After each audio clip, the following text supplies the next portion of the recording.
Daily Convo with your host, Big Body, Road Body, and your boy, Wanted T. This is a weekly podcast with just two dudes being bros.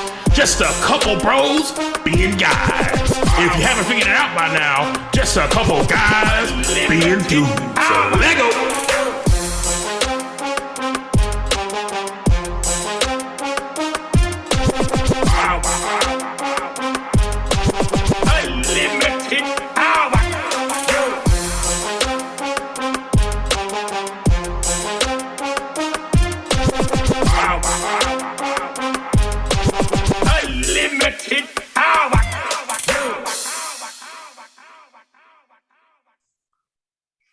Welcome everyone to the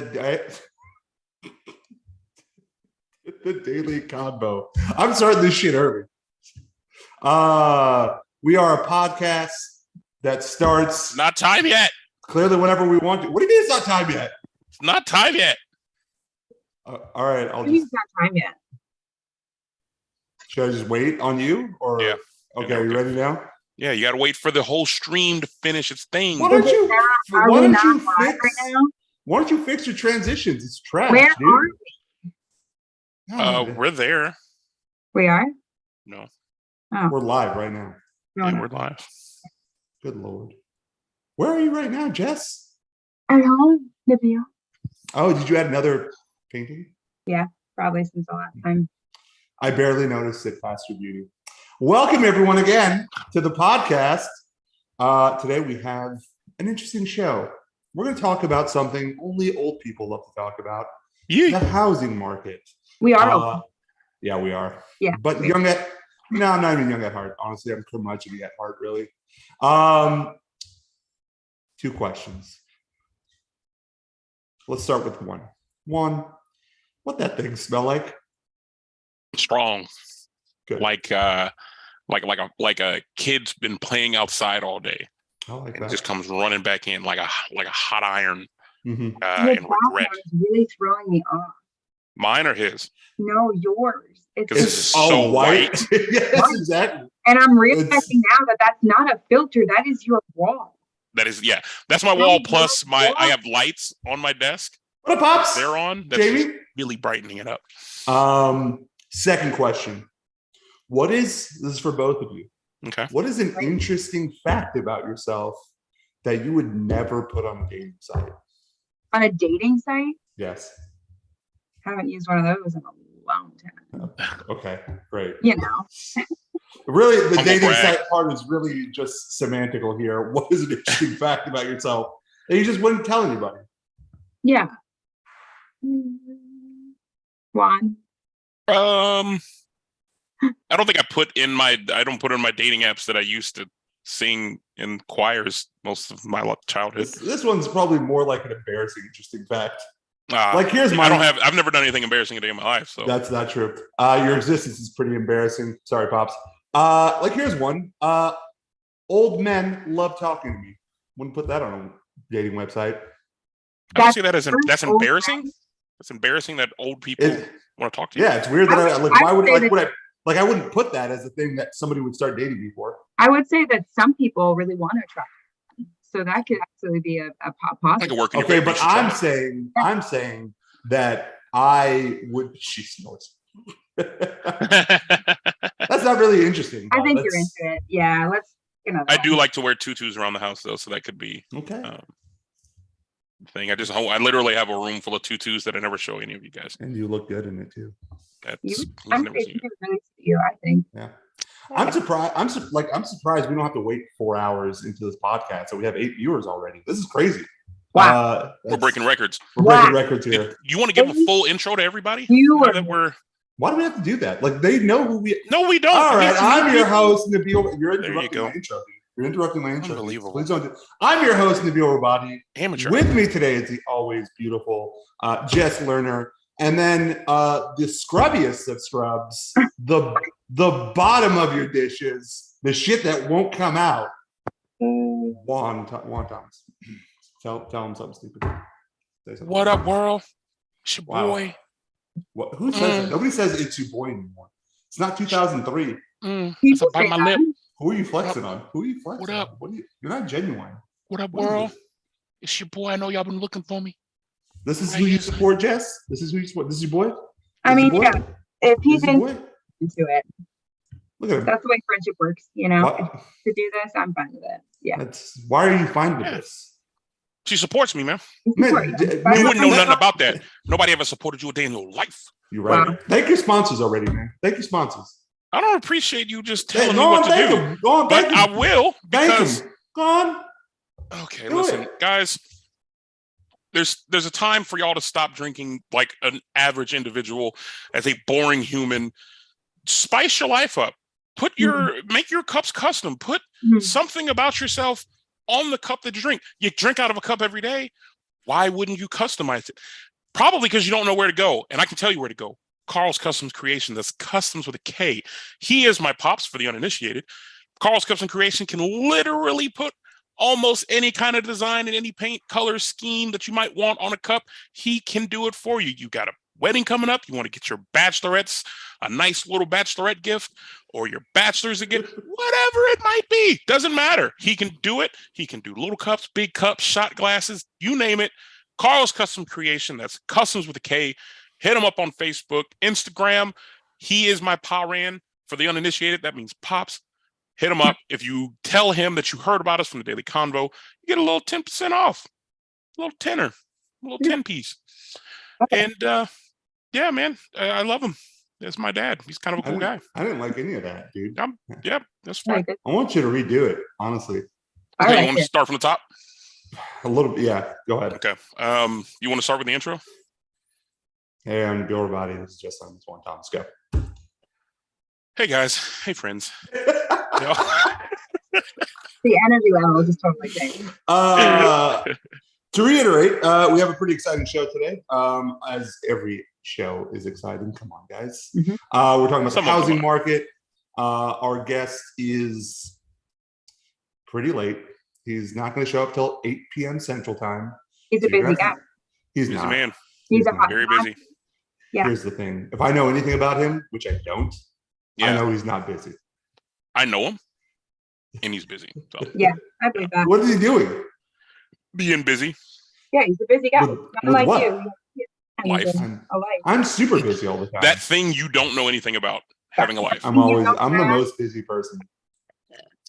Time In case y'all are magazine. wondering, this is coffee and it is spiked. So we're gonna have a great Coffee day. is nice, that would fuck me up. Are you sleeping? I'm so tired. Yeah, I'm extraordinarily tired. It's It's like some allergy thing going on. I It's can't like help messing it. with me. Look at me. Yeah. I'm gonna mute him, Bill. on. I have this ability to do this. That. So yeah, he's muted. So I can unmute myself. we can do this. I can do this all day. I'll do it. Let's go. Captain America. Captain America. I'm America's ass. It's not the good. You are an American ass. First off, let's Juan had a great. Chris will week be on last in week. 10 minutes, by the way. I don't care, man. He's booted. He's booted. So Juan, you had a great week last week, but a terrible weekend. You want to tell us about your trip? Oh, how the the terribleness Saints, happened early in the week. how the Saints, Absolutely awful. how the Saints suck ass. Go on. Saints are terrible. Football's like a Amazing myth. Like for fuck me. football. What is football even? Football's trash. I license am to renouncing get my love of football. I'm going to become a ping pong fanatic, but not the one that plays it, just to watch it. I just got back literally Sunday night from Mexico City. It was absolutely amazing for the uninitiated. It was a blast. Currently in this glass, so not only do I have the spiked coffee, but then I decided to pour myself a tequila and mango. I want to be that person. Why don't you drink some water? That'll help you. Don't drink water. It's disgusting. Oh, you mean that? Got you. Say less. Shit. Gross. Water is He has every liquid to drink. No, You name it, I got it, bro. I got like 8 other bevies over here, bro. let me get a cherry Coke vanilla choke. Have 4 of those. Yeah, one of those. One sec. Yeah. No, I was in Mexico City, man. It was great. The craziest experience of my life. Not just the wonderful culture that's there, and then the food was literally the best shit imaginable. Got woken up by an earthquake. That's cool. That's the whole thing. Apparently there was a bomb that went off in town. That was kind of tight. Wow. Outside of that, man, it was good. Met some cool people while we were there. One of them might be watching today. Are they in love with me? No. Why does everybody love you? Nobody loves you. Nobody even likes you. What are you on about? I'm adorable. Love and like is very different. I like you. Tee. Look how cute I am. Tee. All right. Decent. Makes me want to vomit. Jess, how was your weekend? Yeah, it was good. It was. I didn't do a whole lot. Yeah, it was good. It was decent. Played some pickleball. You know what? Honestly, I don't know if this is like just a just getting older thing. I have difficulty remembering my weekends. Like it is just like not something when someone's like, "What'd you do this weekend?" I'm like, it takes me like at least. Same. You ever do that game where you like ask yourself, "Hey, what did I have for breakfast yesterday? Okay, what did I have for breakfast the day before?"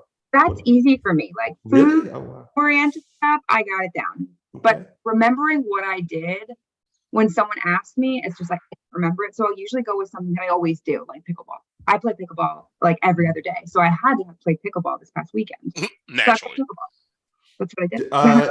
Jamie, did you feel that earthquake in Playa del Carmen? She was in. Yeah, I don't know if she was close enough to it.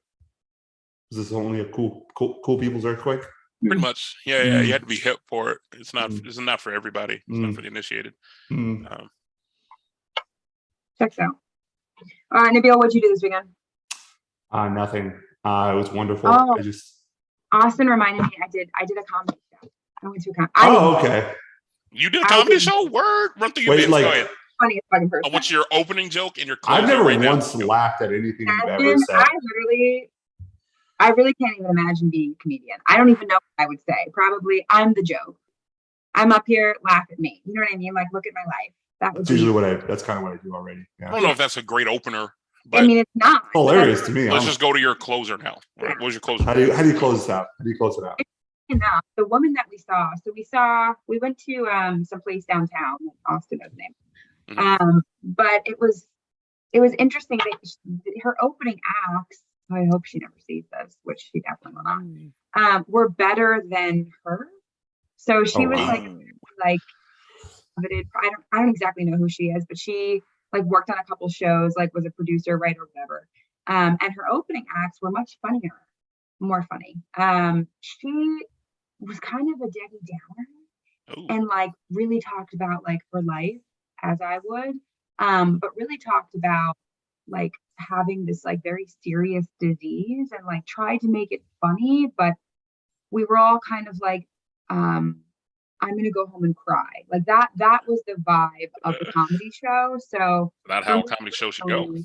So what I'm essentially hearing is that from a woman, that you're confirming women aren't funny. Fuck right off. I just want to. You can fuck right off. Honestly, what's interesting is the other performers were not women. I think they were all three of them were men. However, and the men were funny. However, there are some very funny women in comedy, so I don't agree with that. But five. This woman, what's that Sarah woman? She's got brown hair. I mean, here's the thing. What's her name? Sarah Silverman? Yeah. She's funny. Amy Schumer. Amy Schumer is not funny at all. She's Amy not Amy Poehler. Amy Poehler is great. Hilarious. Yeah. I like Schumer's early on shit, but then like or later shit. I actually loved her on Comedy Central's roast. Mm-hmm. That was fantastic. Yeah, there's a lot of funny women, but they usually go on to do like TV or movies. I mean, there's most of them are very like mainstream, I would say. That's what I do personally. I'm a pretty mainstream woman. Yeah, I'm pretty. You look mainstream. Thanks. Mm-hmm. Chris Wise has joined us. Do we get a camera? There we go. What is up? Hey. Can you guys hear me okay? We hear you, bruv, with that beautiful Austin FC shirt on. Look at that thing. Listos, am I right? Look at that thing. What's up, brother? What's up, guys? Dude, how you doing, man? How was your weekend? It was really good, man. Besides the Texas game. Yeah, we don't want to talk about it. We leave that one out there. Yeah. Let's take a moment to actually talk because there's not many people I can have like serious Longhorn conversation with, and for the non-football fans, we promise we won't carry this on terribly long. bro. Like, Ow. really? I mean, that's all we can really say to describe what's going on right now. It's like I'm living my nightmare all over again from last season. And that's how it has to be. Ouch. Now let's move. You know? No, that's not. We're not. We gotta get her. He's like, I don't know. I just don't know. Gary. look, this is Juan's therapy session. He skipped therapy Yeah, this I need week, this. so like he needs this. I was Yeah. watching it play by play from Mexico, losing my fucking mind, trying to act like I wasn't bothered by this while I was looking at tortured shit in a museum. It was wild, but How badly do we need Quinn Ewers back? Not reliable. badly, Badly. Yeah. very I'd badly. argue.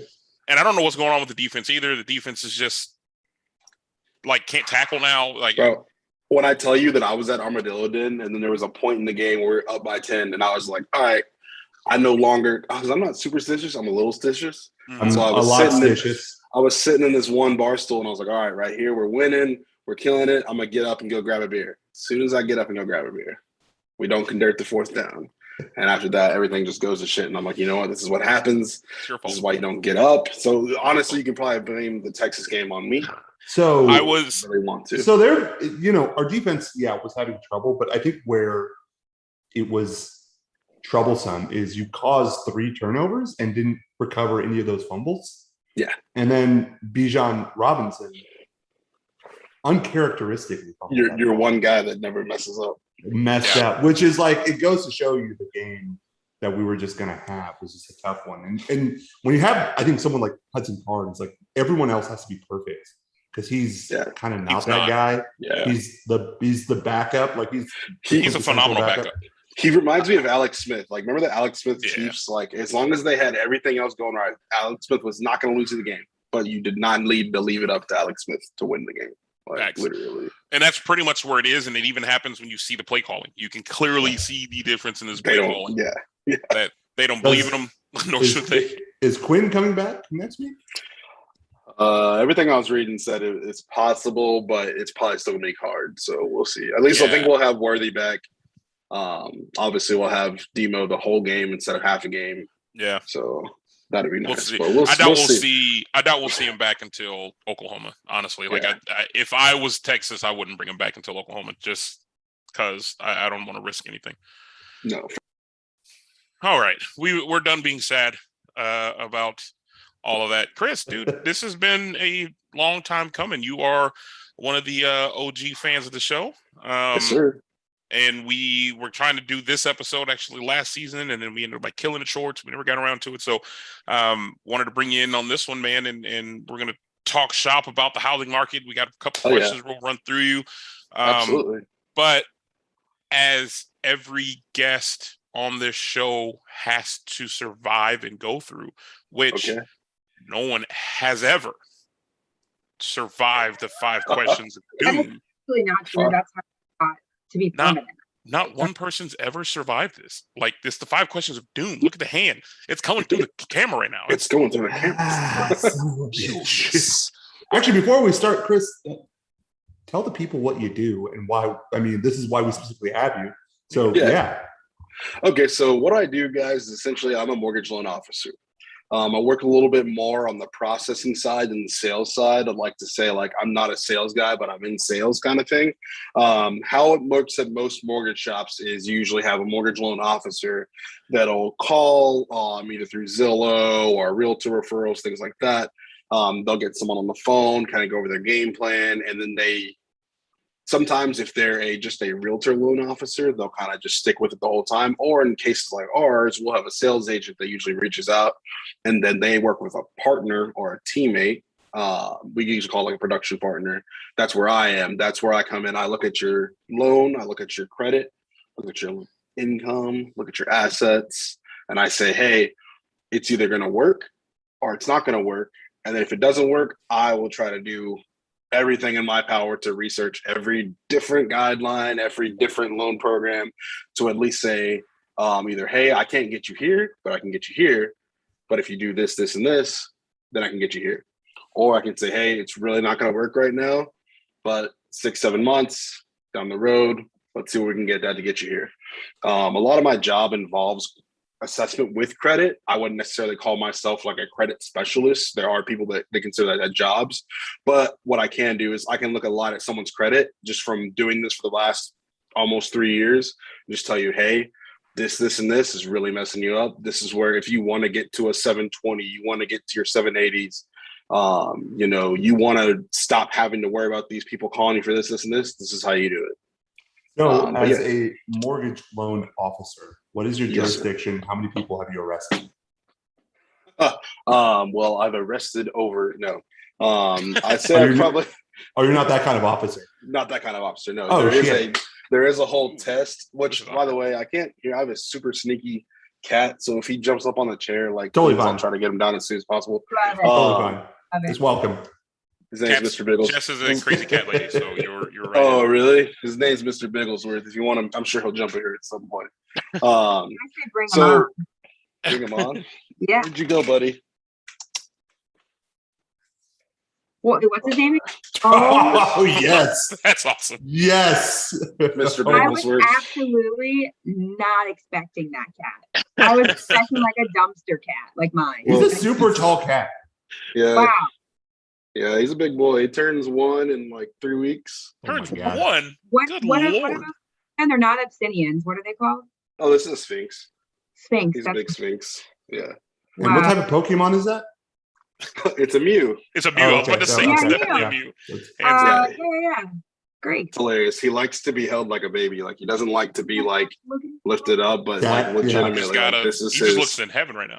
Oh, So wait, bro, does it's he wear ridiculous. Better to keep him warm? To keep him warm, so like he doesn't have hair, so you gotta like keep him warm. Essentially, during the summer months, it's not as bad, but like when it starts getting cooler, or if it's like super hot and we have the house super cool, he'll try to like go sit in the window somewhere to get like heat anywhere. But yeah, I got some more sweaters getting ordered here for him. But So, yeah, he heard so me my- talking to some. Sorry, go ahead. Sorry, you go first. You go. No, He heard me talking, and that's why he was trying to. Oh, you muted yourself. Oh, He muted you. There you go. So my friend's brother is getting a Sphinx. And what are the tips? What would you say? What would you give him?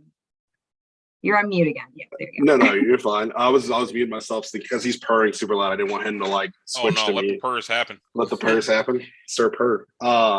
Honestly, I would just make sure that he's aware that you do have to bathe these cats. So you do bathe them. He doesn't get as dirty as he did when he first got here. But I was legitimately bathing them like once a week. Now it's like once every 2-3 weeks. But so there is some like special care that goes in with them. Sorry, go ahead. Is it like, I mean, you put him in the tub and is it like to give the baby a bath and he has no hair? Basically. What? Like he put him in the sink. I put him in the sink because in the tub, I got him. Sounds ridiculous. Sounds like a crazy cat person now. I have a big dog too, but I got him like these essential oils that essentially calm him down. Because what we do is we try to put him in the tub and he would like freak out because obviously like we're like sitting there trying to corner him while he's in the tub. He already doesn't like water, so he's like, what the hell is going on? But yeah, we put him in the sink and we kind of just like bathe a little part of him, and sometimes he's super cool with it. Sometimes he's like not about it. So, but at least there's like an open area for him to not like feel like he's cornered. And then we just, as soon as he's like chilled out, go grab him, try to finish up the rest of it. But freaking awesome. he's a really cool cat. I didn't think I was gonna be super. I didn't think I was gonna like love him as much as I do, but then he does that. Did you always have a cat, or is this like your first cat? No, this is the first cat I've had since I was like 7 years old. I literally had, my boss has a realtor friend, and he got this cat for his kids, not realizing that his kids were allergic. Oh. And so he thought that because the cat was completely hairless, his kids wouldn't be allergic, which usually they aren't as hypoallergenic as other cats, but the hypoallergenic doesn't come from the hair, it comes from their saliva. Oh. So when they're rubbing all over themselves and rubbing all over the house, they're still leaving little bits of that like stuff that makes people allergic to them. So if you're not, he thought he could get it thinking, hey, I could get a pet for my, kids and they won't have any issues. But he was just like, hey, I just want to make sure it goes to a good home because these cats are literally like $3,000. Yeah. And so I was like, I was like, hey, like, you Not know, a me and my cheap girlfriend. Sorry, go ahead. I just said not a cheap cat. Oh no, not at all. And I was just like, hey, like me and my girlfriend, we have a dog, but like he's super chill. You know, we'd love to have him. And he's like, yeah. And I was like, all right, well, how much do you want for him? He's like, bro, if you just come get him today, like you can have him. And I was just like, are you for real? And he's like, yeah. I was like, okay. He's like kind of like ET in you. I am freaking love Yeah. him. He is alien like, but I'm totally with it. And No, now he's he's eating his tail. This is yeah. amazing. I'm Yeah. loving No. it. She's like, This might be this seriously This is might the be greatest Jess's favorite episode. episode. Yeah, this is Jess's favorite episode. This cat the whole entire time than anything else.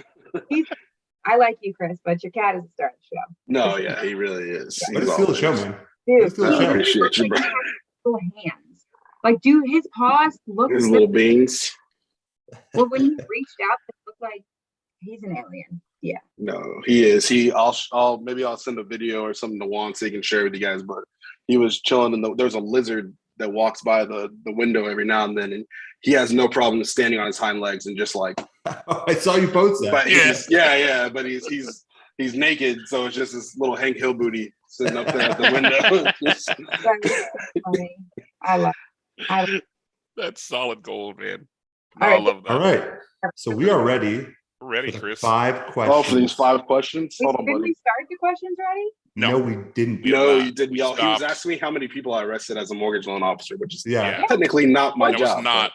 but I will say, just to cut in before I do that, I have had 3, not from myself, but I have had 3 borrowers that definitely try to claim what we call the F word, fraud. In my experience, and it's so funny because it's always the people that are like super I guess I don't know if self-righteous is the word, but like, hey, like this is, you know, it's my right to own a home, you got to do this, you got like, it's the people that press you the hardest that you're like, I feel like there's something else going on here. So, Something here. yeah, it's never failed every time. Now the 5 questions of demise. Okay. The Ta-da! 5 questions Questions of murder. of death. I don't know about death. That's not Death. Nobody You lives. go die. You go He die. was like, you know what you signed up for. Yeah, you knew. Maybe you want to go ahead and start that off? Oh shit, I'm Let's done. start it off. You want Yeah, all right. So first question. It's a 2-parter. All right. So how much money did you make off of me, scumbag? I know you robbed me. You robbed me. You Bro, stole money bro, from when and then this is part 2. Hold on, part 2 of this. All right. You're not gonna interrupt me again. Okay. That's especially not this shit. Who's Not your favorite Disney hero? So just go ahead and answer those. No, that's a 1-part. one 2-part question? 2 parts. How much you rob them for? Mhm. Favorite Disney? So what? So Don't answer. So Nabil, so literally, bro, long story short, I got through working with Juan to possibly look at purchasing his home. I was then I knew Nabil through Xbox Live, but Juan was like, hey, my boy Nabil is also looking to buy a home as well. Would you be able to possibly help him out? And I was like, hey man, yeah, absolutely. As Nabil has mentioned throughout the show, like it took him a while to find that right spot. The purchase price he was wanting, the monthly payments, you know, I was slaving over hours, sending my boy breakdowns. He sounds He's He the sent bill me is a very text. difficult. Yes. He's like 9 p.m. He's like, hey man, this house looks great. They're listing $750. I want to offer $430. What do you think? What do you think at a minimal down? We could possibly I barely have $10 to my name. yeah, he's like $10. Help a brother out. So after sending breakdowns and everything with Nabil, going back and forth and whatnot, Nabil had a great offer from one of his credit unions. A lot of times credit unions have issues closing loans in 30 days because of the fact that mortgage isn't their primary point of business, essentially. Yeah. Oh, hey, buddy. My dog's here now, too. Mortgage isn't their prime essential business. So what happens is it kind of gets backlogged in a way. The underwriters they have are usually writing personal loans, things like that. So everything takes a little bit longer than it would if you're working with a mortgage bank. So what I tried to hit Nabil was when they came with that great rate, I was like, hey, that's a great rate. but are they gonna close you on time? And he was like, I'm actually not worried about that because I'm going to Spain for like 2 weeks. So like, if it needs to take longer, then like, it's not a big deal. And I was like, damn. Well, this is why I'm not in sales because I have no pivot. And so, so I was like, all right, well, I can't get him with the quick close. Let's see what I can do. So I went to my boss and said, hey, boss, like I've been working with this guy for 7 months. You know, like he's a good friend. I've known him for like 20. He's like, he's a good friend. He's like, is he shopping you? I was like, look, I personally told him it was big. That's his deal. He told me to do that. That was the first thing he said. He's like, hey, bro, Ain't me. don't be afraid to shop your limit.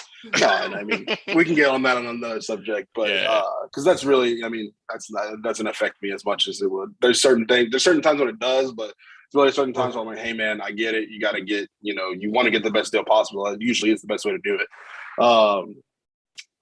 But so I went to my boss and he was like, hey, man, he's like, this is skinny. I was like, I know, but it's my boy. I've been working on this for a while. He was like, you offer him this, and if he doesn't want it, then you tell him to take it because he got a great deal. And he's like, we're basically working for free. So in the skin, maybe I really didn't make as much as I should have made off of you. But Bill, you robbed him, essentially. Yeah, essentially. That's the mark of a good salesman. That's the mark of a good salesman. I have to be honest. Honestly, he saved my ass because the interest rate was rising daily, and I couldn't like it had gone from at this point. So when I started the housing journey, I started at a 2% is where I was at. By the time I ended, it was at a 4.2, and then the next day, my the UFCU who I was working with went from a 4.27 to the next day it was like a 4.6, and I was like, Chris, can you help me out on this one, buddy? And if I remember correctly, didn't your home not appraise for the amount that it didn't? No, it didn't. So what happens a lot of times? So we even got even more creative on that part. Yeah, because that's so. And I mean, now that I can say this, so what you caught us when you went under contract, you caught us in the transitional period. Sure. So we were actually switching the bank that we work under. Okay. The bank that we were moving to, they had a policy in place that doesn't allow you to essentially change what you originally disclosed to the borrower as far as what you were charging them. Yeah. Which most banks don't, because and we don't like to do that. But what happens is when you miss appraisal like that, it changes the terms. Remember how I was like, hey, this could change your rate because now instead of putting 10% down, you're essentially putting just the amount of coverage, like you're lowering your down payment. No, you're technically not, you are.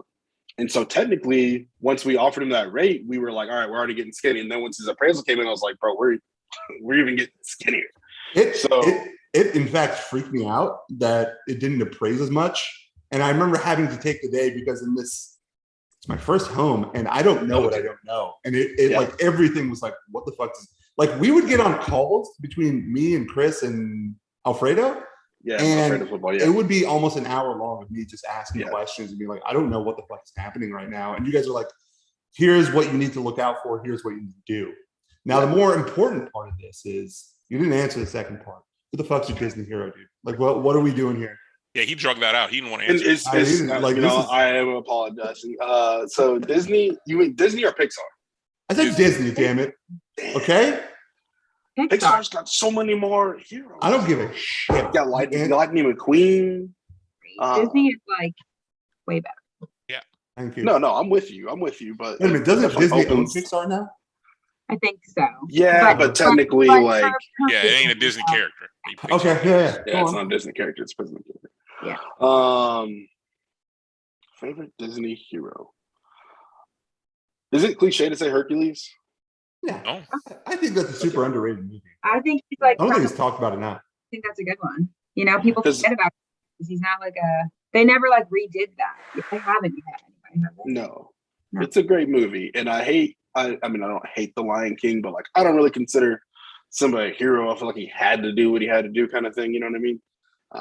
He wasn't going to sit there and eat bugs for the next, 6 years of his life. He was going to have to get out there at some point. Okay. Hercules. And Peter Pan's kind of just weird to me, to be honest. The whole thought. I don't think that's a hero. Yeah, Really? like I saw some alternate ending where it's like Captain Hook and like Captain Hook's Hook's really men good. are, yeah, like they're trying to stop Peter from stealing kids and taking them to Neverland. So it's like, Yeah. just this whole. I was like, oh my god, There's a very like undertone of pedophilia there. If I'm just gonna be honest with you, and it creeps me the fuck out too. It's like I would agree with that as One- well. It's like Michael Jackson vibes, kind of like, let me take you to Hey, this you want to place get my where van? you Yeah. never get older. I got this Yeah, fun yeah, place for yeah. kids. You'll be a kid forever, Yeah, which you'll is be the good. premise of the movie It. So, oh my gosh, yeah. Juan, your I'm question. actually reading that right now. I'm gonna let Jess ask her question. Yeah, go ahead, Jess. Okay, so fuck, marry, kill, Here we go. queso, guac, salsa. Ooh, so I have a lot of I'm- judgment here. okay. Yeah. Does it matter what I start with? No. Nope. I'm killing guac, and here's why. Me too. Guacamole lasts for 5 hours. Not 5 hours. big here, Chris. We are based on taste and likability. Yeah, well, here's my taste and likability. I like my shit to last a little bit longer than 5 hours. And to not be slimy. And I just like, and then like that little brown thing it does when you're sitting at Matt's El Rancho for like longer than an hour, and you're like, oh, Yeah. that's why. I mean, that's why we also ordered queso, because they can take this back and I will also I can kill take it home guac and reheat it. because I've never met a guacamole that has just blown my mind. We talked. I mean- We had this question, Juan. Where were we when somebody asked this? Because it was you with me, I think, because you responded that same exact way. Yeah, there's Yeah, just not it's an impressive guacamole. They're- It's- but that's because they're all really the same in a sense. But they're all- Guacamole, yes. Yeah, but Yes. Like guac, like an avocado can't be bad, really. It's the But same- guacamole can be good with like shit in it. It's Because- just never been one that's like blown my mind.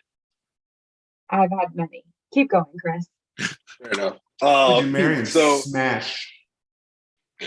who was I married in Smash? I am smashing salsa, My man, right there. and it's because salsa, you can have it this way, you can have it that way, Mm-hmm. you can have it habanero way, you can have it verde way, you can have salsa any way possible. Yeah. Disagree. There's some bad salsas. There's some There's fucking some amazing really- salsas. But there's some amazing salsas too. I think we just mind-blowing learned a little sauces. bit Salsa is great. about Chris's relationship life, but go on. Look, you asking the questions, all right? Yeah. No, My you- girlfriend. All I know is I better not be the side piece. Go on. And then you're marrying queso. And I'm marrying queso because I agree with that. at the end of the day, queso is the same. It's not the same. I guess I shouldn't say it like that. The consistency and what you want to come home to is there. You know, I 100%. just it's hard to describe it. And that's Talking about- listen. To your same thing, right? Like I've never met a queso I haven't loved. That's all, yeah. Haven't Even- met one. I mean, yeah. Like it's just hard to. And maybe this is more about how much I like, fucking salsa. Maybe that's it. Maybe that's wise because there's so much. There's so much to be able to go to. Yeah. And then so you want something a little more consistent, something that you know at home in the queso. But it's just You know what you're coming home to. Taking care of kids Exactly. every day. Taking exactly. care of the kids. Taking care of kids. I know I'm gonna be in the bathroom later for 30, 45 minutes, but that's okay. Worth it. It's That's okay. next question. Queso. I agree. Next question. All right. So I'm gonna hit you with this one, Chris. Now we've met Chris back in college. Oh yeah. We were in fact, you were a student worker. I was your supervisor for whatever the hell that meant. That was my first job. It's campus daddy. It was Working, Campus Zaddy. Zaddy with the Z. There we go. working in the dining hall, man. So like, I felt like Ew, Mary, wow. food is kind of like our roots, man. It's the fucking foundation. So my sure. question to you: what is your favorite food, and why is it black licorice? I just want to know because this has been the thing that's bothered me the most about you. So bad. Just want to know. So I just need to. I don't like licorice, bro. I don't.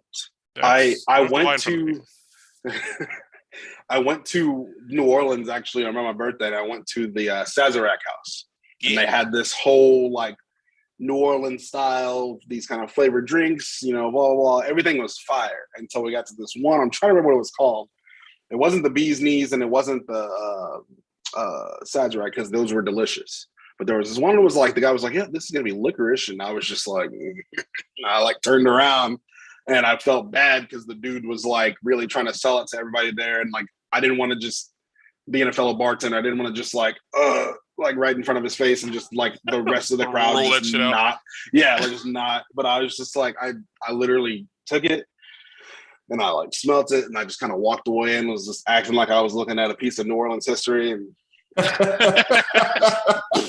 right in the trash can, bro. It's so bad.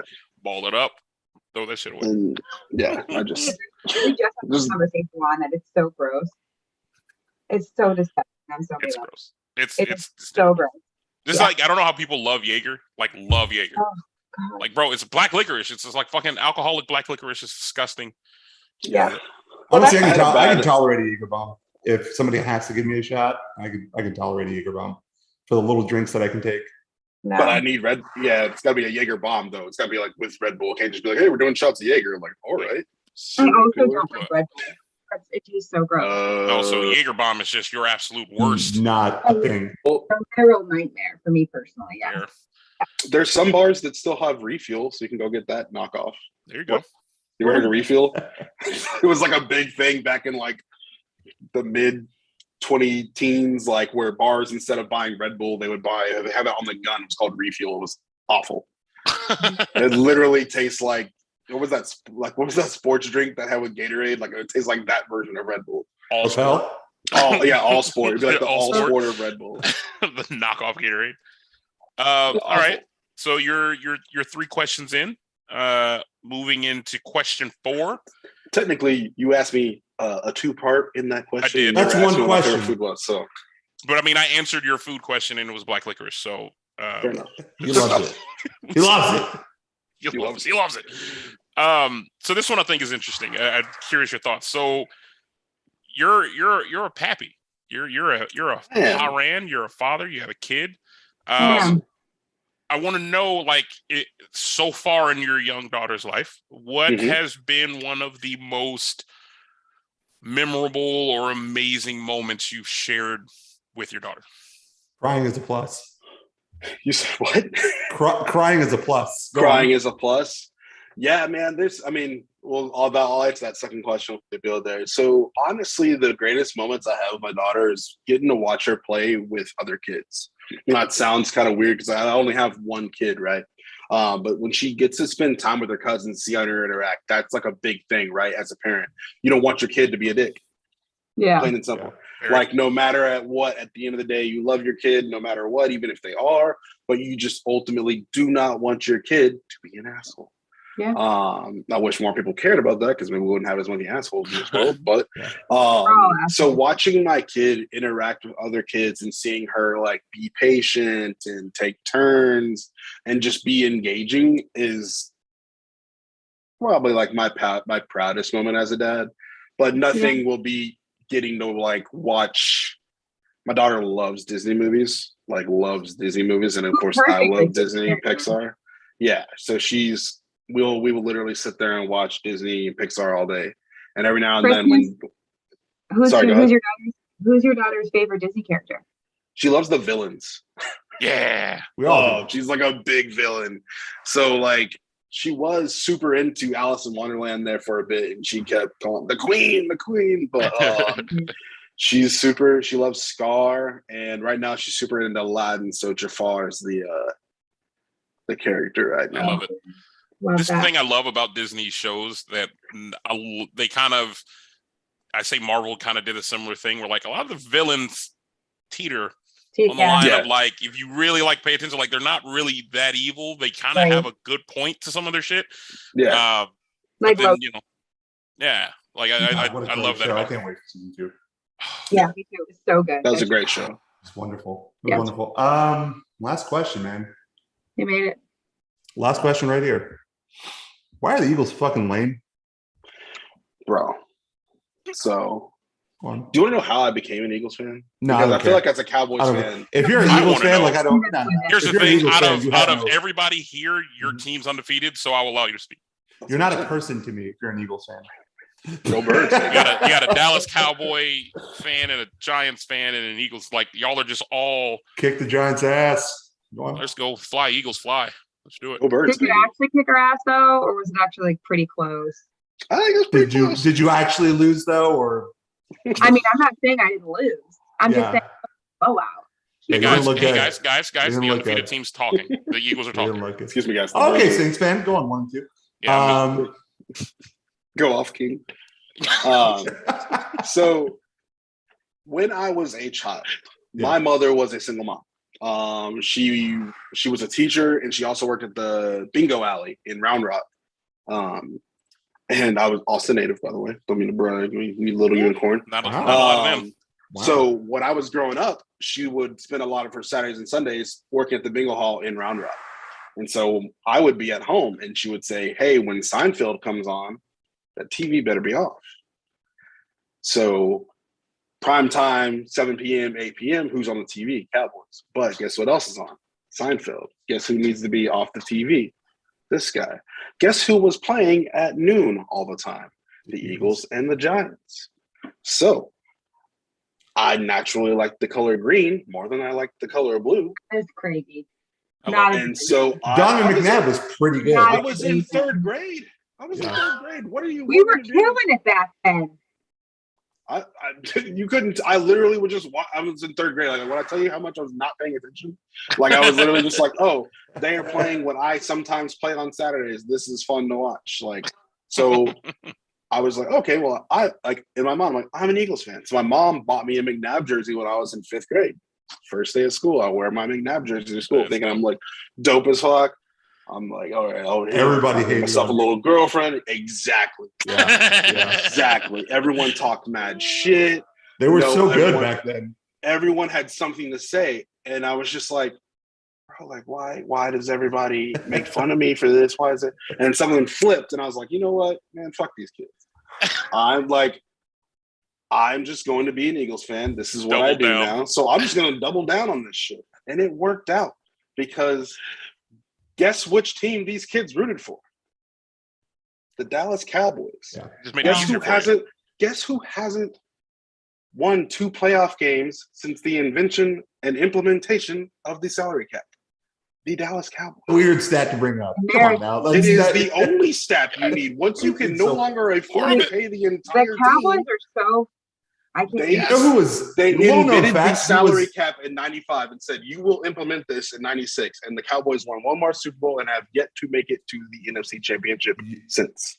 You know who advocated that little known fact was Jerry Jones. Was Which the is one who was the hilarious because biggest it came back advocate. to bite him in the ass. It's so hard.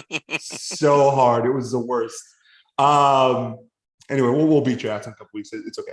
How happy were you? Even Jess is like, I don't. How happy were you when you guys won the Super Bowl finally? Bro, when I tell you that besides my daughter being born and my last day, in the Navy, that it was the 3rd happiest day of my life, I am not joking.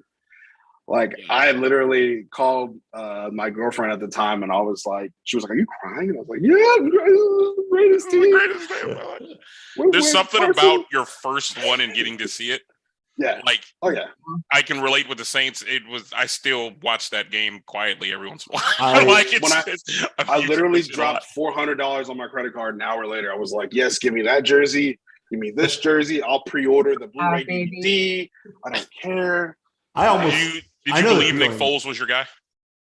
Bro, so here's the thing. That season, if you actually watched the Eagles. Wentz was slaying it. Wentz was an MVP. Yeah, no, I 100%. Brady won it, even though Wentz played 3 less games. Brady won it with the same amount of touchdowns that Wentz had thrown. Yeah. And if you watch the games Nick started, the only game he really did good in those last, I think it was 3 or 4 games, was the end of the Rams game. After that, we beat the Raiders like 13-9. And I was literally like, well, this was a great season. Like this was fun. Next year we're gonna be good in the I playoffs. think it was insane. Question. Fun fact: Austin went to school with Carson Wentz. Really? Nice. That's dope. Went I to didn't know I, you can correct me if I'm wrong, but I think his 5th birthday party is the claim to fame. So yeah. So being that you're an Carson Eagles Wentz was on my fan, birthday. my question is, does it bother you that there is a statue of Nick Foles in front of that stadium? Not at all. Because I feel like he's the pride of. Yeah, like don't get me wrong, like no Philly fan should ever diminish what Carson Wentz did that season, because we wouldn't have gotten the first round bye without Carson Wentz. Yeah. Like people forget about that. We had home field advantage throughout the playoffs because of what Carson Wentz did in the regular season. But if you're asking me if teams would have played Nicky Foles the same way they played Carson Wentz, hell no.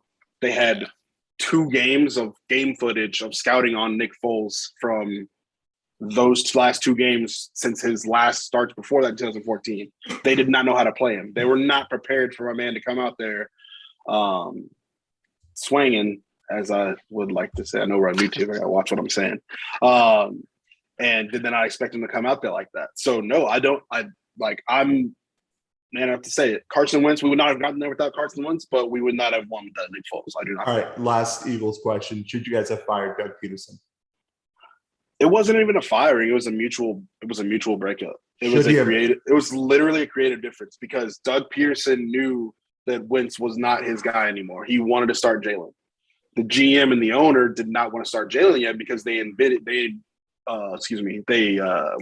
invested so much money and time into developing Wentz. They were like, yo, what do you mean you want to start this guy we took as a development? Like we just paid this dude $20 million for 5 years like last year. Like you're telling me you're already over it? Like, no, like you're gonna start this guy. And so then it started with Wentz and Dougie Peterson disagreeing, and then Wentz kind of being perceived as an asshole in the locker room because he didn't want to help Jalen or he didn't want to do this and that. So at the end of the year, they approached Doug, and Doug was like, well, what do you guys do with the quarterback? And I'm like, well, we're thinking about rolling with Wentz. He's like, all right, well, then I don't think I can be your coach if you don't want to like roll with the guy that I want to roll with. Like They ended up trading, I think, that season anyway. Yeah, they literally a month and a half later they traded Carson Wentz because I don't think they realized how much of an asshole he was being. Like I think it was literally like an exit interview, but like they were saying that this dude would be in the locker room just being an asshole. Like he didn't want to help out the other quarterbacks. He didn't want to help out Jalen. Everything Jalen learned, he had to learn from watching film or get with the quarterback's coach, which I mean, it's not his job to train somebody to replace you, right? But like if someone says, hey, how do you attack a cover 3? You could probably say, oh, I don't know. Like I like to kind of either hit the shallow routes or something over the middle, not go fuck yourself. Like it's that's not my job to help. Like so 100%. Last little thing, I really hate that you guys have the Saints pick because you know it's going to be a top 10 pick because they're trash. Facts. Yeah. Well, you survived the 5 questions of murder. 5 of doom, bro. How does it feel? Feels great. Actually, I mean, I was a little nervous. I'm not gonna lie to you guys. This cat is that was my cat. That's he. Tell your boy that's getting the Sphinx cat. They love high surfaces. So no, man, I was kind of nervous coming on here. I just never really. I've done a podcast before, but I've never done one on video. Yeah. So I was a little nervous. So it definitely breaks up the nervousness there. It gets you kind of a little more comfortable, ready to talk. So alcohol helps. It's pretty casual here. It's pretty alcohol casual. does help. I do have a Shiner Bock or two, but Nabil, I opened up YouTube as I was getting set up, and I heard Nabil talking that shit. He was saying how I was late, even though I was told 8 p.m. And I was like, all right, well, I'm gonna try to get here as early as I can. But Nabil's ability to, turn me, into a-hole. To make me, exactly. Nabil is the reason this show only gets 4 stars. Just to be brutally honest with you, we don't get great reviews because of him. He's sweet. Our biggest complaint is this guy. But I get paid the most, baby. Yeah. Awesome. Yes, you saved this show. He's like but Nabil is the Skip Bayless of Don't compare more me like to a that. Stephen A. Smith. Like people just turn it off when he starts going. No, Chris Wise personally. We take a bath together every Saturday night. Yeah. He's a dear friend of mine. Can we just talk about how much, Good. like, I know we don't like Stephen A. Smith, and no, nobody does, but my favorite pastime with Stephen A. Smith is logging in onto Twitter and waiting for him to drop a video when the Cowboys lose. It is Insane. quite literally. It's hilarious. Because he trolls people. He waits till like 11 p.m. and people are like, okay, cool. We can go to bed. The Cowboys aren't, they lost, but it's okay. Stephen A. Smith. And he'll literally post a video at 11 p.m. and be like, y'all thought I wasn't going to say nothing, didn't you? Y'all thought I would it's so funny. I don't know who that is. Well, He's a very loud, angry black man. he's like on a ESPN. very loud, yeah, exactly. Who will not shave his head. His hairline is No matter how far his hairline goes Hunched back, up. he just Unfortunately, I know a few of those, so I feel they're just not ready to let me, You just want to grab on to every little fiber that's left and just hold on for dear life.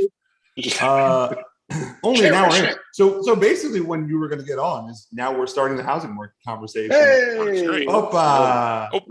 I'm Hey. good because I really didn't want this to go until 10 o'clock. So I was like, 8 is 8, man. I know we're going to take forever to get. Oh no, I'm so sorry. The traffic was awful. No, it's not on you. Actually, the It's three on of you. us could talk a leg off a chair. So I'm so glad you're here. Okay, perfect. Wow. I want to words. start, Nabil, if we're going to start this off, let's start with the fan question. Yeah. That's sitting in here. So Chris, one of our fans, Michael Joyce, proposed this question. It's second by Yezi.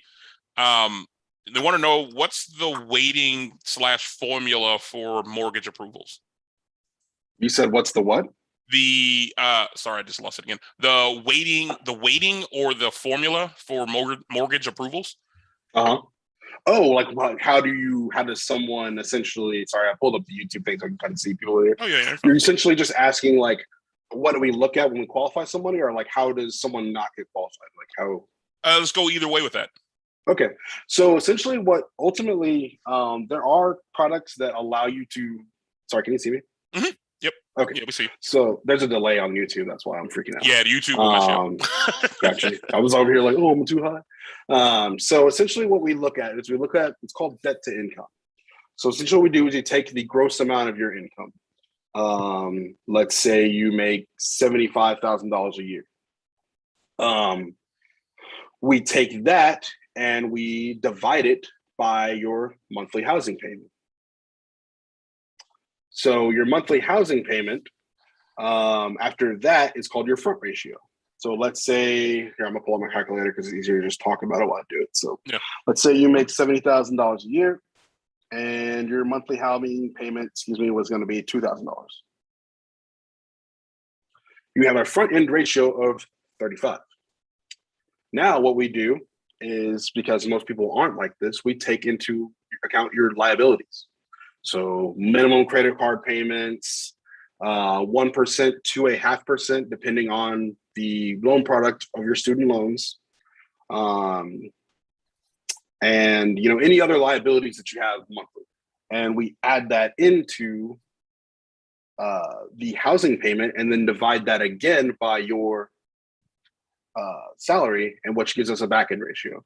So let's say your front end is just 70K divided by your housing payment, it's 35. But let's say you've got a $200 car payment, $75 a month credit card.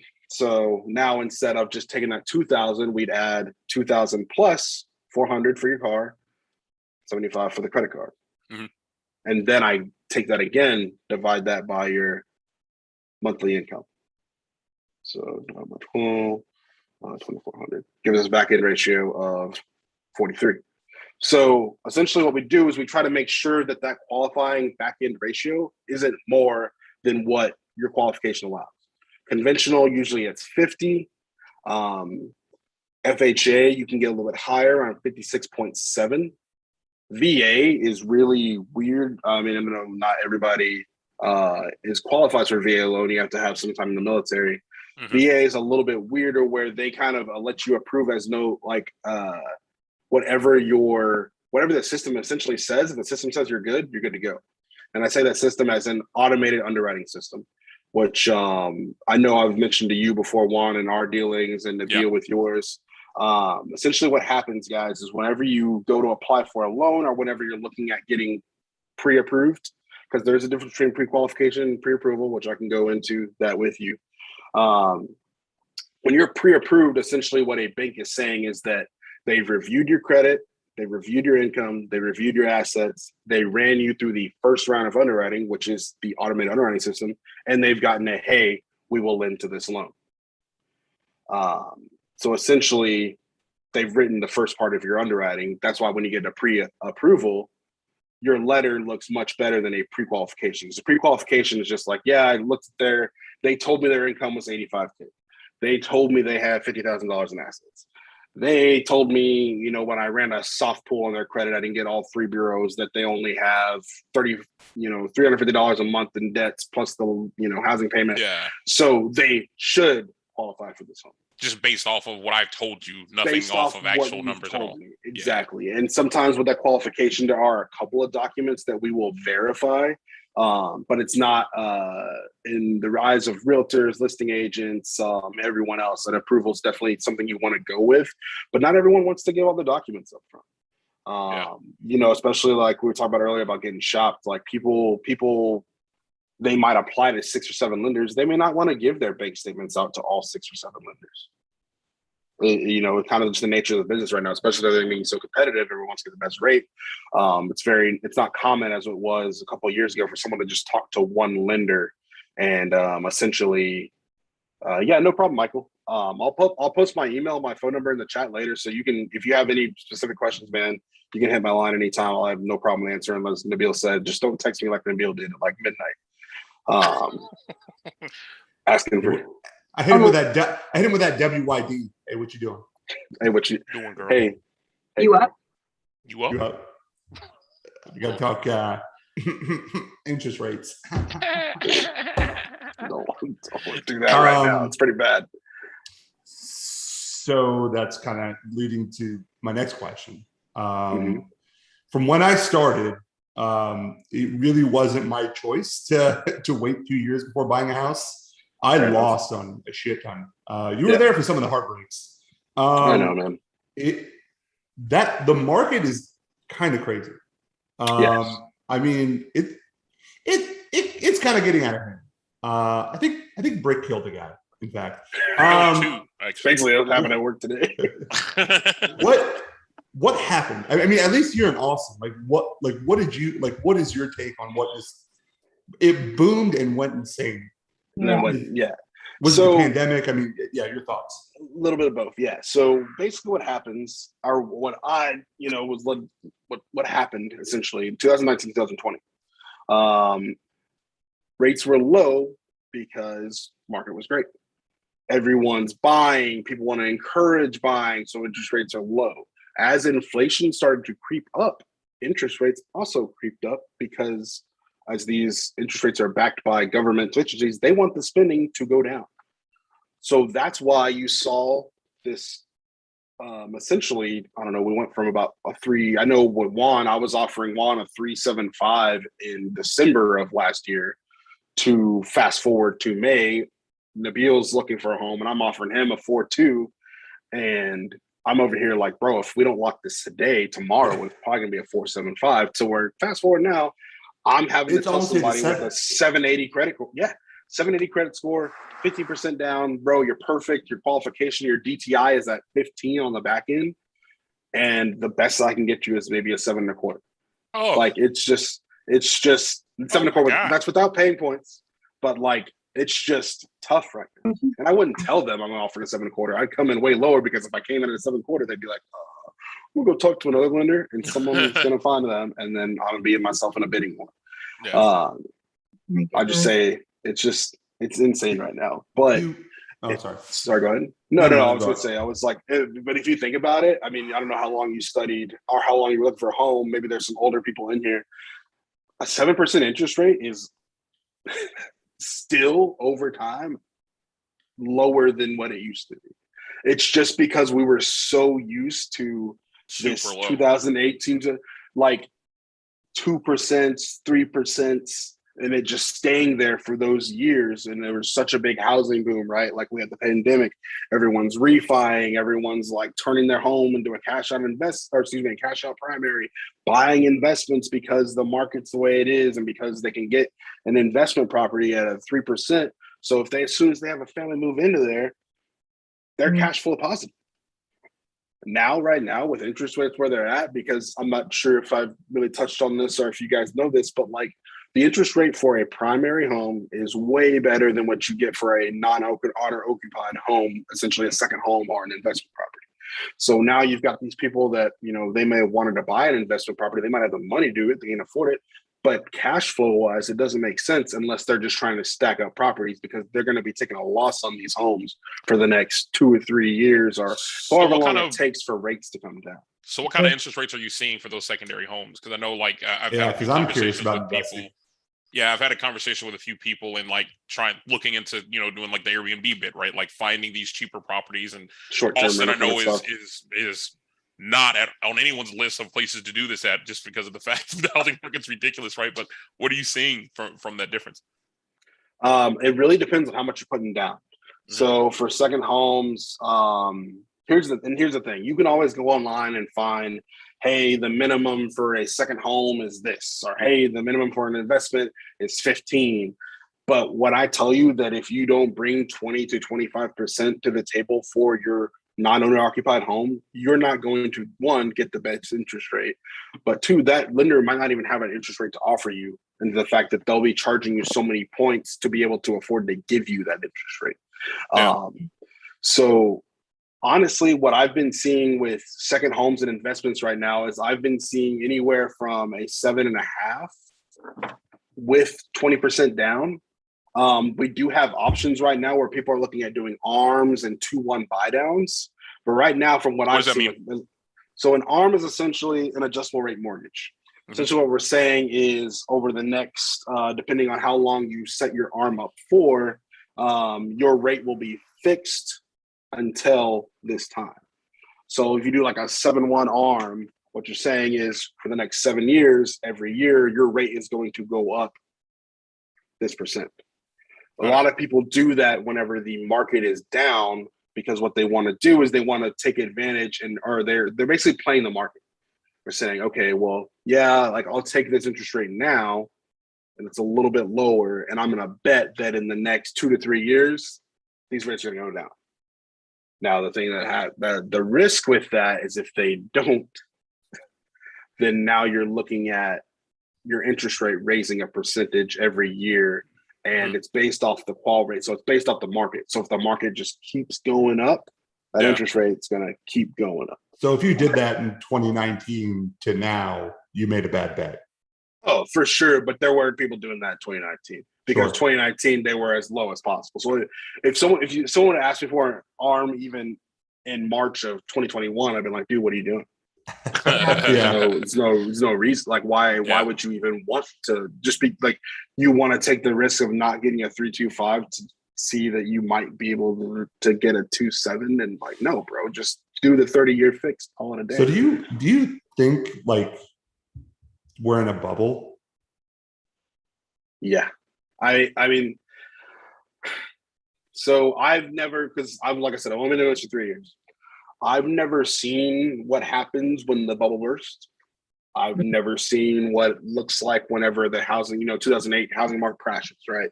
Yeah. Never seen that. I do think we're in a much better place here where we're at. And I can't speak for everyone watching, like here in Austin, as far as the market, like your equity that you both built in your homes, not really getting affected. Yeah. But for other areas of the nation, it is pretty bad. I just know a lot of people in California. Nobody was going to California, but like trying to buy a home right now in California is insane. Because not only do you have these homes that are valued at, 1 million and 1.5, and it's not even that. It's granted it's gotten higher, but it's a $600K home that you can find here in Austin. But they have the same issues that people have in Texas. You have your down payment. You have your closing costs, you have this and that. And so, and even if they're, they might be a software guy, they might be an IT sales guy, they might make, the 6 figures, but your teacher who makes 50K, Yeah. your guy who hustles working at Home Depot and Lowe's that maybe pulls in 75, 80 with some overtime, they can't afford anything. Yeah. And at the same time, with the inflation and the way everything's going, they can't afford to rent either. So Yeah. it's like, while everyone's like, oh, I'm afraid to buy a home, it's still better than honestly like renting, but it's just nuts right now whenever you try to explain that to somebody. But you can see it easier here in Austin because I mean, I have a 2-bedroom apartment. We got one, I was paying $14.50. Come next time, it's up $15.75. Comes up again, I'm like, if it goes up another 75%, like we're just gonna find another place to live because like there's no, like, at this point where, you know, we're using money that we could be using to buy a home to build equity, so that we're not building equity in. The renting market has gone up as well. Yeah. Like people Oh, yeah. I mean, it's quite a bit. Like so when I moved to Austin, which was about 5 years ago, so not too long ago, I was living like 22 area. So like pretty far out there, but my rent was like $800 a month. Yeah. Okay. Just for 22, which is still by Lake Travis. I mean, it's far out. I moved downtown maybe 2 years ago during the pandemic. And even then I got a very large 1-bedroom on Lake Austin, on Ladybird Lake for $1,500, which I thought was a steal. Yeah. That same place now is going for like $2,500. Like not a joke. I mean, I saw my condo for rent maybe like 3 weeks ago. We just moved into a house, we're renting. And it's $3,000 for a 3-bed, 2-bath. So I was like, that's a no-brainer. I mean, apartments are just jacking it up. Crazy. It's totally different. I remember moving my first apartment at Delve, being worried about how I could afford this at $700 in rent. It's fucking insane. Isn't that crazy when you That's think wild. about it? I know. I was teaching back in the day. So 5 years ago I was teaching, and I was probably making like, I can't even believe that I lived on this, but I was making maybe like 38K, not to expose myself, as a teacher. And I was living. I mean, not like I wasn't going out and like, you know, doing what I do now maybe, but I was doing okay with $700, $800 in rent. You're not. I mean, it's not. You know, it's totally different here now. I mean, that was my when we met working at AT&T, I was making $35 a year, but my apartment rent was $624. Wow. This was back in, what was that, Sonoma? No, it's not Sonoma. No, this was Steeplechase, yeah. Chase and Round Rock. Yeah, that was like the cheapest thing I could find at the time, and like it was pretty good. It's where like I never forget the happiest day of my life was moving out of that place.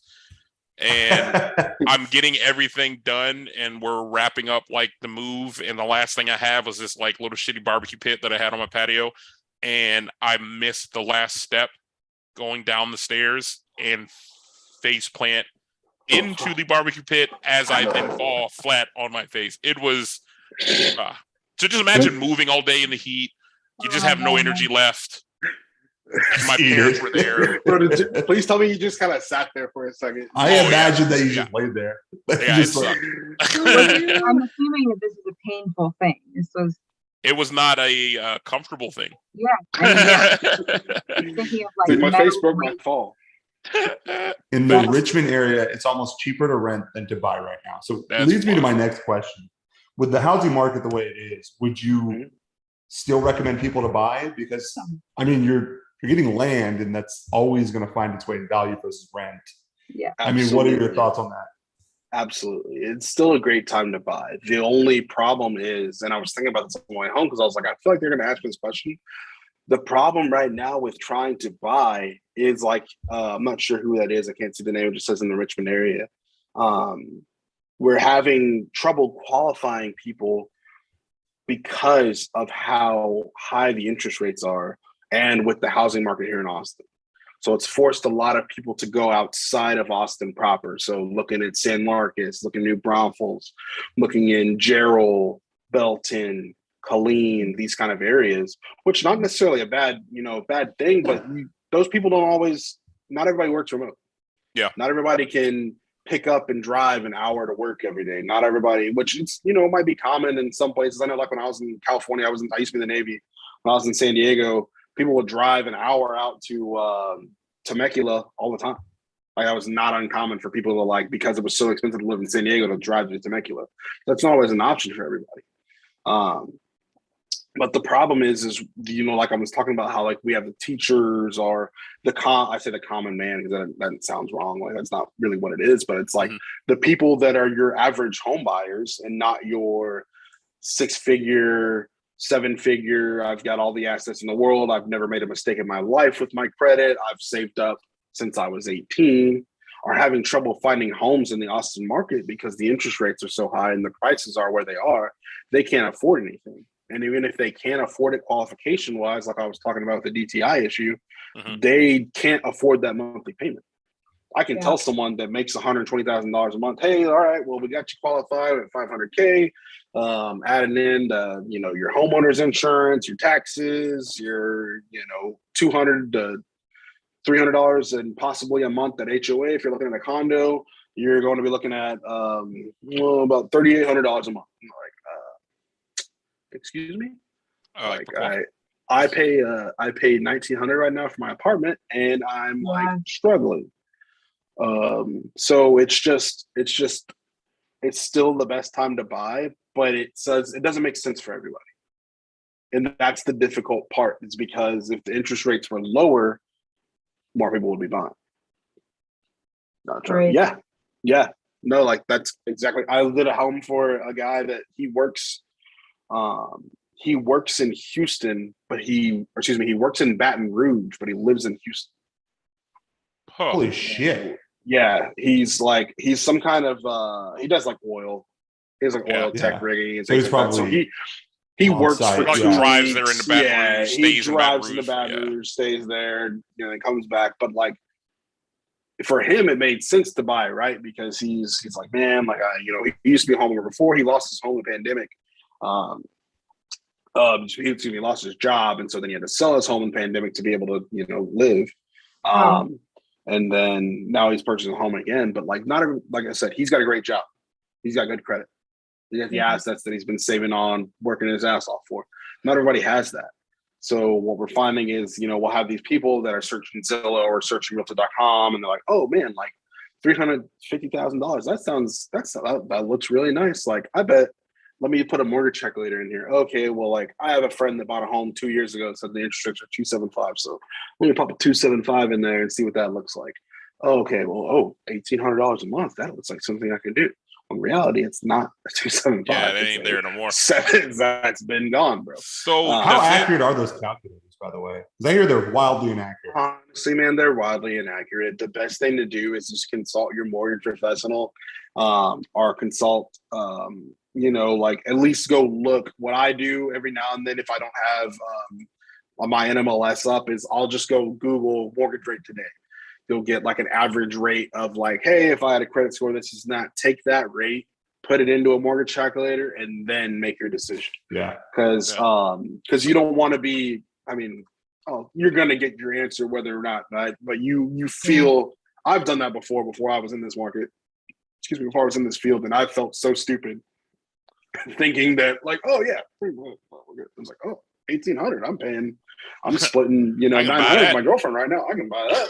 Let me apply for a mortgage. And then they're actually, so it's $2,800 and it doesn't really like you can afford that. So let's wait a couple months. And I'm well, I wish I would have researched this, or I wish I had somebody told me that it was different.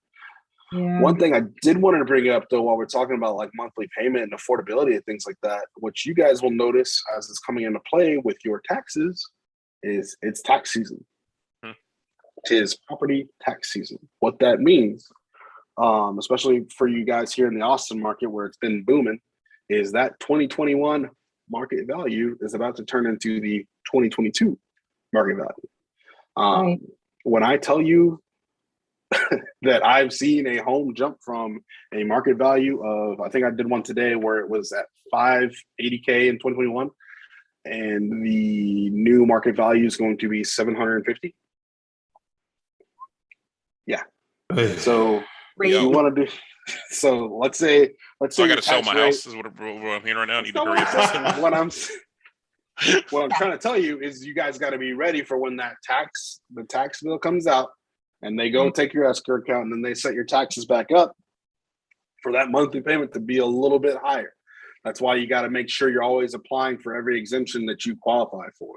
I know not everybody in this chat's probably over 65 or disabled or a veteran, but if you own, what percentage? Wow. Well, All of it. All of it. Whatever percentage gets me the discount. Thanks. Make sure you're applying for those homeowners, or excuse me, the homestead Homestead Act. exemptions. Yeah.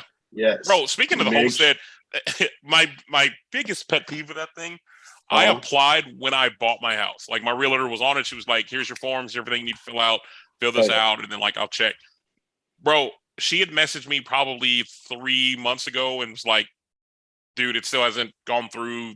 Email this person, call whoever or whatever. So like email, call, crickets, nothing.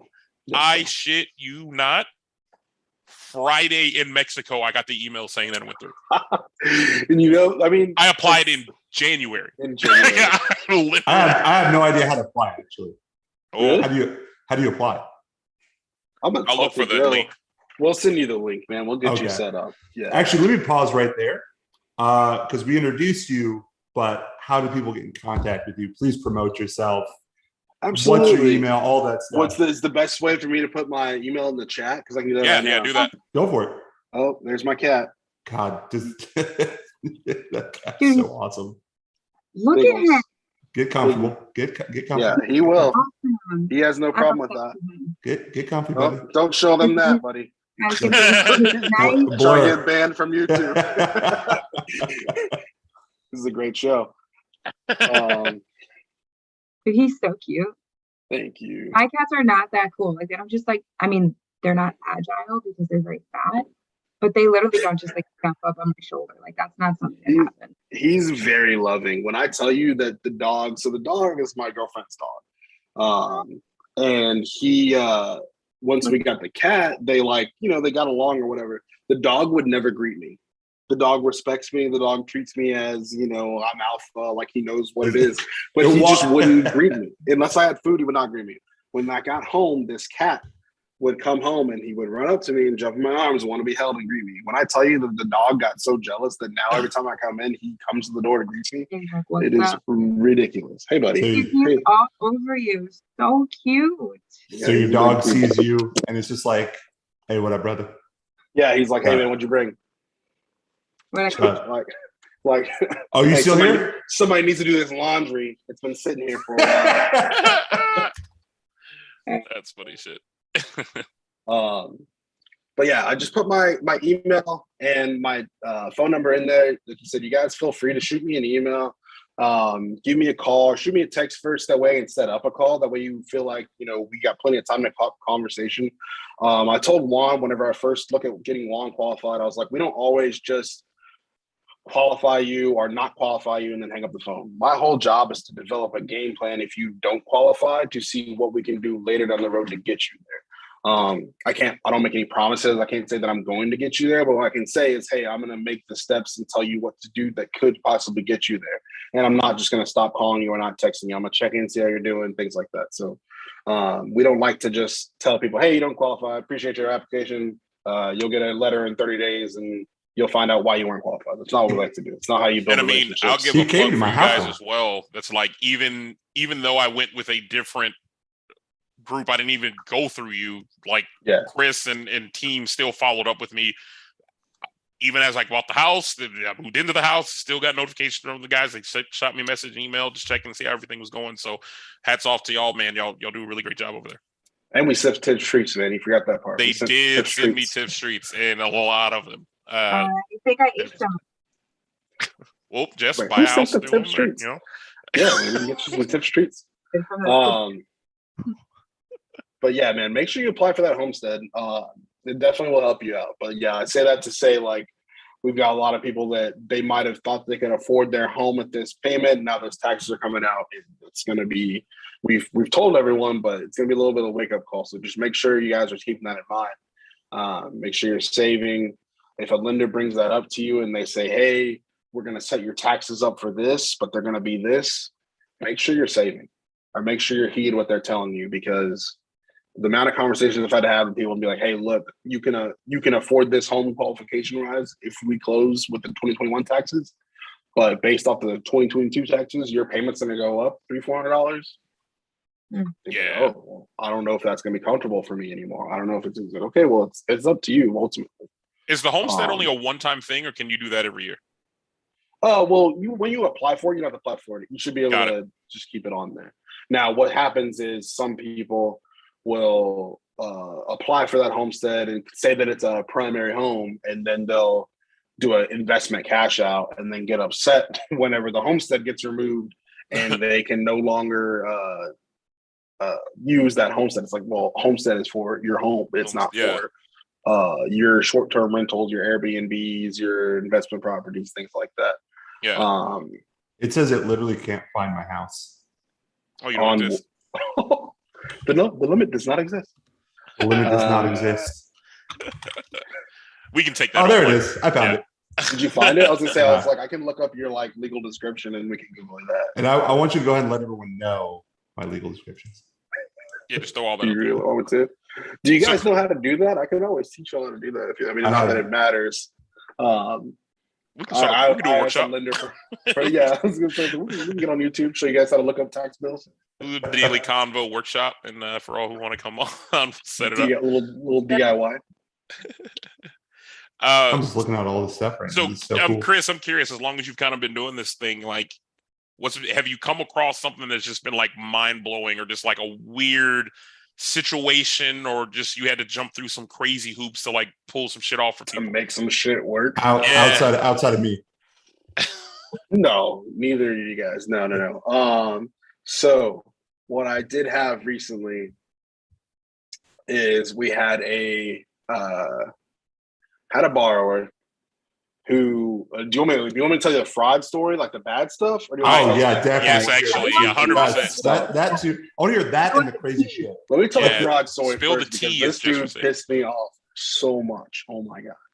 So, do you guys remember the winter storm that happened in probably February of last year? We remember. Okay. Yes. Well, me and my previous apartment, me and my girlfriend were on an emergency grid over on North Lamar, and so we had service. Most of the people in my company did not, and so people were asking me to kind of like run applications, help them out with things like that. We had this married couple in California. I will not say their names for legal purposes. They were telling us that they were going to be essentially moving to an area of Texas. I'm trying to be as non-descriptive as possible to start a driving school. And they had an offer letter that said, hey, I'm scheduled to open up a driving school on this day. I'll be making this much a year. Excuse me. And it looked legit. Had a letterhead, had a signature, everything like that. Keep in mind, I'd only been doing this for maybe 7-8 months. So like my antennas weren't going up. All the questions that need to be asked weren't being asked. One, because we're in a winter storm and I'm more worried about my family, staying on power and staying on this and staying on that. But two, because half of my teammates that I would say, hey, does this look good? Wouldn't be able to review it. Well, took a look at everything. Winter storm ends, finally get back, and we set them up. Everything looks fine, and they're qualified. Now, what they do is they call my manager, and they say, hey, like, you guys got us qualified, do this and that. Like, don't worry. Like, we're going to send everybody to you. There's a bunch of people coming here to open up the driving school. It's going to be awesome. It's going to be great. Cool. All hunky-dory. Sounds like everything's good. Fast forward to they find a home to purchase. Now, keep in mind, I forgot to mention this part. They were doing down payment assistance. I'm not sure if I told you guys kind of what down payment assistance is, but essentially there's a minimal qualifying credit score where the government, or in this case, TSAC, Texas State American Housing Corporation, will give you a percentage of your closing costs if you qualify credit score wise and income wise, as in like you don't make more than, depending on where you live, it's anywhere from like 82K to like combined household income of like 125K. It really just depends on where you live. But they were qualified for this program. Now they called my boss and were like, "Oh, hey, like we're so excited. We're going to start this job here, blah, blah, blah." They go under contract for this house. We set it up and we say, "All right, here's how it goes. So this is the monthly payment. They're cool with that. All right, your cash to close is $7,000. Oh man, we've only got like 4. Like, well, guys, like the bank statements you showed us showed, yeah, exactly. The bank statements you showed us showed just you had, $5K in this savings account and then another $10K in this business account and then another $5K in a retirement account. Like where's that at? What's going on? They're like, "Oh, well, the business account is ever changing. We had to move this around, blah, blah, blah." Like, okay. It's like, okay, well, like we need to, they were thinking we were going to come up with that 3K. And I was like, look, like, that's not how it works. Like, that's pretty damn ballsy. So they had, oh yeah, absolutely. That was the first instance where we should have realized that this was not going to be a fun transaction / client. We're like, hey, like that's not how it works, guys. Like we told you this is what the amount of cash to close we're going to need to close. We issued a letter with you believing that this is the amount of cash you have to close. Like we can't close with 3K less and like call it good. And so they backed out of that contract. Ended up, a month and a half later, finding a new home. Now, when we initially pushed that file up without those assets, our underwriting manager looked at their offer letter and was like, "This looks kind of weird." Nothing with the font was weird. Nothing. She's been in the mortgage business for 7-8 years, and she's seen some shit. And she was just like, "Yeah, it just kind of throws my ears up." Which now I do this now that she does it, but she went to, and this meanwhile they're under contract 2 days after they do this one. They just had a really good realtor. And it was in the Dallas market too, so a lot less competitive than Austin at that time. Yeah. And they go under contract, but she's looking this stuff up. She goes and finds who the president is sitting on their LinkedIn, and she tries to give him a call, no answer. Tries to give the school a call to directly get to the president, no answer. Finally gets a hold of the guy. I want to say she found some email and like a comment on one of the posts on his LinkedIn account. Finally emails him and says, "Hey, we have this bar, so and so. It says they're moving here to start a driving school for you. Can you please just verify their employment so that we can, do what we need to do to close the loan?" The guy goes, "I've given this person no such permission." He was like, "Can I please see the letter?" She forwards it to him. She's like, he's like, "That's not my signature. That's not what I said. This is no." He's like, "They do not have permission. And I'll be calling her tomorrow to let her know that she no longer works for my company." And so the call we had to have with these people to say, "Hey, this is awkward. This is what happened, and this is what we did. What do you have to say?" Was the most awkward conversation ever, because there was no actual like, "I'm sorry that we did this and we tried to do it." It was all like, "It is our right to buy a home. It is this, it is that. You guys better lawyer up. We're gonna sue." Like, it was the weirdest. Like, I've never seen someone so like caught in something and just refuse to like admit it and not say anything. And they were throwing like the guilt trip, like they were like, "We already bought movers, we already bought this," and I was like, "Hey, like, well, like, you lied." Yeah, nothing you gave. Like, at the end of the day, like, I'm sorry that you spent money on this. I'm sorry that but at the end of the day, like, you lied. Like, this is literally fraud. Like, could you, if they had apologized to you, would you have been able to work with them? Was there any way to work with them? I think we would have tried to find a way to make it work, but we definitely wouldn't have accepted an offer letter. Yeah, no. Like, we wouldn't have, like, we probably would have had to report them just because that's what you have to do.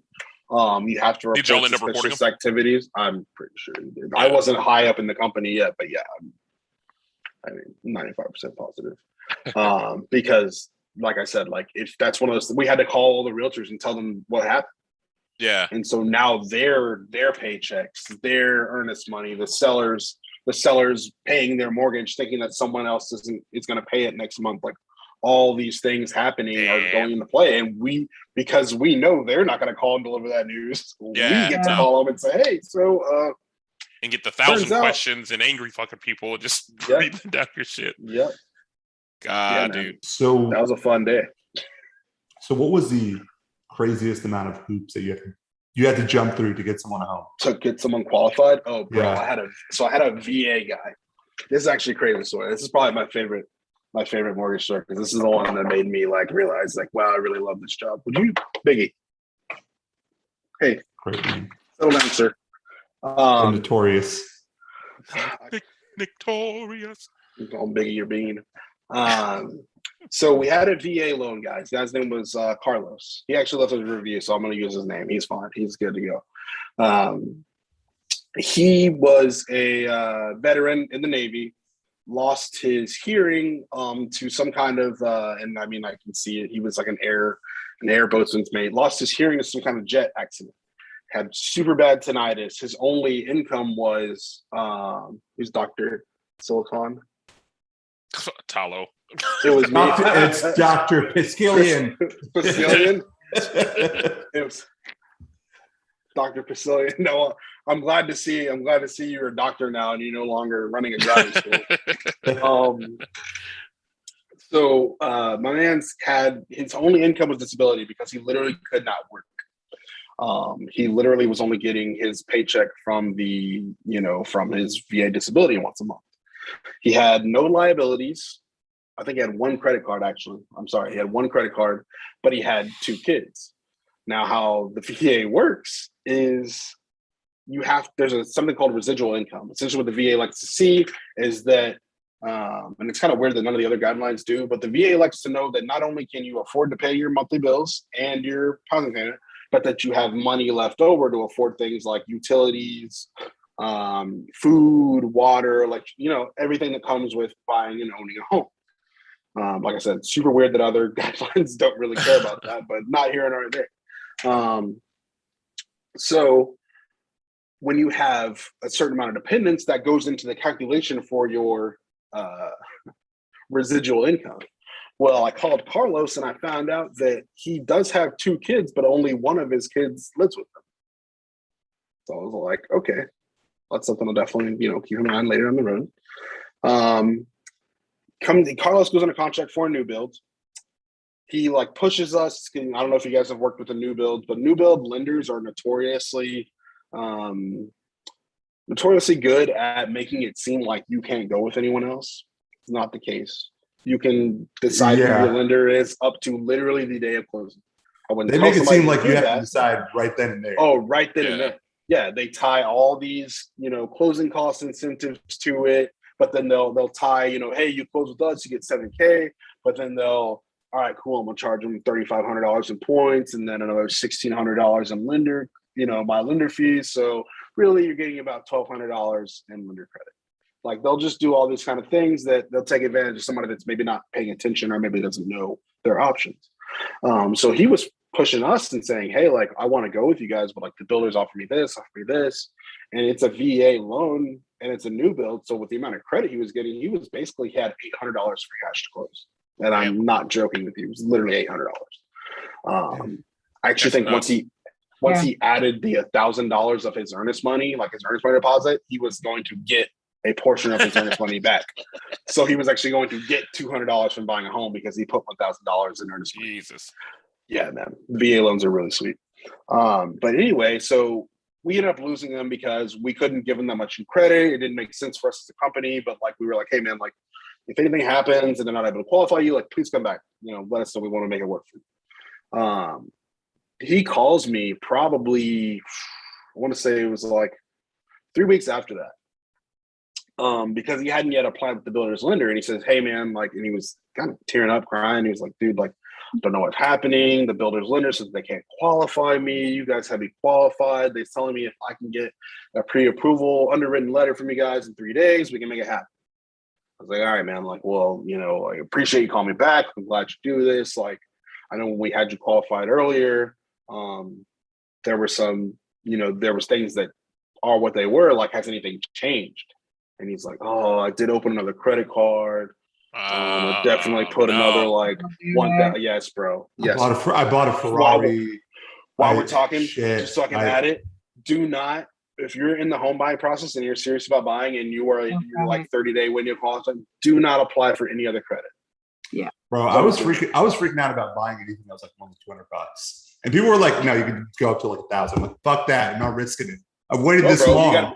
You got to be careful because even with, so like in your case, most people that is the case if you're doing 20% down, but if you're doing like 5, 10, and there's mortgage insurance carrying your loan, your mortgage insurance is tied to your debt to income ratio. So if you bump your credit card payment up $200, $300, your mortgage insurance can go from 0.31 to like they consider it riskier. So now it's 0.51. So you can literally be adding on monthly payment because you decided you wanted to go to the Soho Lounge and spend, $500 on. I know I was very nervous about that. I was very nervous about that because we hadn't closed yet on my house, but I was very like eager to just start buying like furniture. Yeah, you want to buy furniture. You want to buy. So I called Marilla and I was like, yo, if I pull the trigger on this, like, am I gonna fuck myself? She's like, just don't go stupid. Like, keep it to like 1,000 if you got to do it, but like, you'll be fine. And I don't even like telling people this. Like, I feel like there's not that many people in this chat, so don't go post this on any like. So 3 days before you close, and this is 3 days before you close. If your closing date is in 3 days, they will repull. They won't repull your credit, but they'll basically go ask the bureaus. They'll say, hey, they'll refresh everything and make sure that things like that haven't changed. So if you really can't help buying something, then and for a fact you're closing tomorrow, then fine. But don't take that and go, all right, well, Chris said 3 days before closing. And then a long weekend comes up and your lender can't close. And so they push it to Monday. Now they're, I see Nabil up there with his phone right now, texting everybody. They push it till Monday. I'm not recording because then you're screwed. It could literally screw somebody out of buying a home. Yeah. I had a guy call me 3 days before he closed because there was a jet ski special for the Labor Day weekend. I was like, bro, please. Bruh, come on now. No. I didn't realize impulse buying was that bad. Oh, this guy, he was from New York too. So he moved from New York to down here and he realized how cheap everything was, but he was still getting paid the same. So he was just like, oh, I'm gonna get a house, buy a jet ski. I just got a new Tesla. This is the greatest place on earth. Jess can relate because she's from Jersey. All right, fuck off with that. Big Jersey. I'm literally from New York, but Nabil and Juan have gotten in it and said that I'm from Jersey, which again, we love Jersey, no offense, but I am not from there. But I do understand things being cheaper. Cars are cheaper. Houses were cheaper.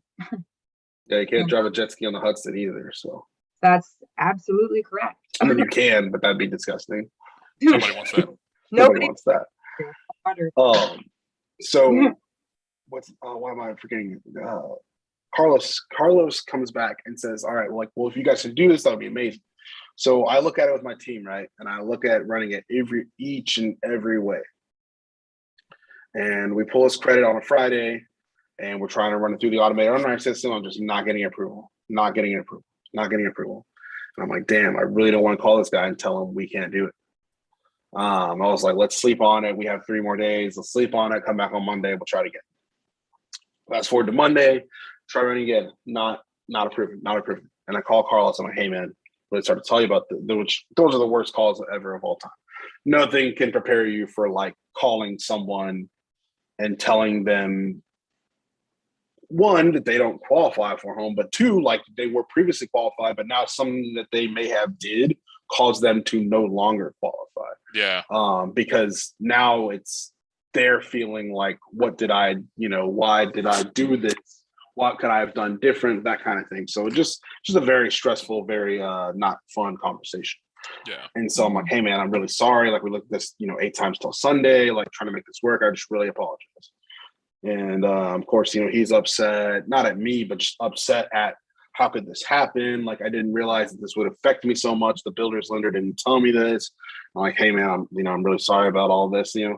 Anyway, the conversation put something on me was, just to say it lightly. Like I was thinking about this all night. I got to work early on Tuesday because I couldn't sleep. Grabbed some coffee, and I was just like, let me try this one more time. So I repulled his credit because I noticed something in the credit report that didn't make sense based off of the notes. There's certain credit cards that say certain things. Sometimes they say it, sometimes they don't. But usually that means that someone just made a big purchase. So I was like, all right, well, maybe something's changed since this last reported, because he told me he paid it off. It's showing it's not paid off, so let's try this again. So I re-pulled it, and that note was no longer there. And I was like, all right, well, let's see if it works. I ran it, prove eligible, good to go. Before I called Carlos, I'm sitting here like, all right, let's pull everything up on both screens. Look at this, look at that. I take it to my manager, Cody. I say, hey, Cody, please look at this and that. He's like, the only thing changed was this language. Literally, the balances did not change. It was literally language on his credit report that was causing the system to not give an approval. That shit's so finicky for no good damn reason. Like, I feel like that of the years of this being a thing that should be cleaned up by now. No, for sure. Yeah. But that's the thing, too, is the like I was talking about how the government controls the interest rate. The government also, that Fannie Mae like controls how AUS runs. So what they do is they collect data over the last 10 years over who does pay their mortgage on time and who doesn't pay their mortgage on time. Yeah. So every year, from people that do and people that don't, or people that go bankrupt, it takes all this data analyzing, collecting, things like that, and it adds it into the system. So if it sees a pattern of, hey, these people that have high credit card utilization, these people that make a 30-day late payment every year and a half, they have a hard time paying their mortgage, it'll take that into account and it'll say, we don't believe that this person is actually going to pay their mortgage on time. Lower that purchase price to something that we think it'll be in a profile that someone that can pay their mortgage on time. But yeah, you're right. It's super finicky. That's why I always tell people, I'm like, man, if you're trying to buy something, do not apply for credit, because we want to make sure that this credit report does not change from now till then. So I call the sales guy first, the builder, and I tell him, hey, like, we got Carlos qualified. Please don't sell that home. And he was like, well, can you send me the letter? He's like, I was actually having people come out today. This builder was going to turn around and sell that home. Like, once they couldn't qualify Carlos. Yeah, there's no sense in him trying to dig any deeper. He didn't give a shit about Carlos. Well, now they have a $70,000 investment, right? They probably listed that home for $300K, and in the market it jumped up to $350K now that it's valued. So they're like, oh crap, we're gonna go around and turn and sell this for more than the profit we were already gonna make. Yeah. But legally they can't until they, relinquish Carlos's hold on the property. So we saw it today. I was like, look, I can get this on writing today. We get you a letter by tomorrow morning. Like, can you guys, promise me that? And I was like, yeah, we can do that. So got it pushed through, got it approved, good to go. Send a letter. Carlos is as happy as can be. It's great. It's awesome. The happy ending. Then the best part, my favorite part, because it gets better. I start to do this now. Carlos ended up not putting a little more on his credit, but the residual income factor came into effect. We forgot that Carlos, so once it came to underwriting, they're like, hey, make sure you redo your residual income calculator. The average amount of, I'm trying to remember what county it was. It's like, they basically do like a, hey, this county, your average utility bill is $125 or something around that line. And the residual income for his area went down. And so we go to run it on the residual income calculator, and we're like, fuck, it doesn't qualify anymore. And so I go talk to Carlos, and I'm like, hey, you told me you have 2 children. Is that correct? He's like, yes, sir. And I was like, but you told me only one lives with you. And he's like, yeah. I was like, so you have 1 child? And he goes, no, sir, I have 2. I was like, Carlos, you have one child. He goes, no, man, that's not. No, I have 2 kids. Like, he comes and stays with me once a month. I was like, Carlos, shut the fuck up, buddy. You have 1 child. I'm going to send you a letter that says I have 1 child, and you are going to sign a letter that says I have 1 child. And when the government comes to your door, no, we didn't all saw that. But we did. Like, I've never had to coach somebody. And I've done that a lot where I'm like, hey, I'm not going to report this. This is how it works. If you don't think you can commit to that, then don't do it. I've never had Yeah. anybody like I've never had to push somebody so hard in that in that department as I had to do Carlos. Like I couldn't tell if he just didn't get it or if he didn't want to align. I was like, bro, I'm not telling you that you're not a bad you're a bad father and you don't take your kids. What I'm telling you is if you want this house, you have one child. That's awesome. So yeah, so Carlos signed the letter saying he made a mistake and he meant to put one dependent, not two. That's awesome. And Carlos is now a homeowner. That's awesome. Dude. All That's right, I'm gonna say something sad, but then I want to turn it to a quick positive. No sad stuff. Well, unfortunately, it happened. So R.I.P. Coolio. Coolio What? passed away. Yes. Oh shit, Coolio Wait, passed? what? Really? The rapper Coolio. Yeah. Which is crazy enough. A week ago, he performed at our event, our SADA event. So that sucks to hear. Yeah. Well, he was young, 59. 59. Yeah. So I do want to turn it Sopranos reference 59. He was a fucking kid. He was So I do want to ask a question in regards to What's like up? the more positive aspects. Like What's up, man? you're like right there with people when they're gonna receive their happiest moments. What is that for you, man? Like, because I almost awesome. I got a verbal and I almost fucking cried. It was insane. It's an insane feeling. So for you, like, what's that like? Dude, honestly, it's amazing, especially when it's someone that you know that you've worked hard with, right? Like I said, I don't call them the average people, but like that teacher that everyone told them they couldn't qualify. That guy that busts his ass working the construction job 90 hours a week. That you know, he has a wife who makes good money too, but her credit's not as good. Like those kind of people, that makes such a difference. And if without sharing too much, so whenever you actually close in your home, the day before we actually lost one of our founding members to a motorcycle accident.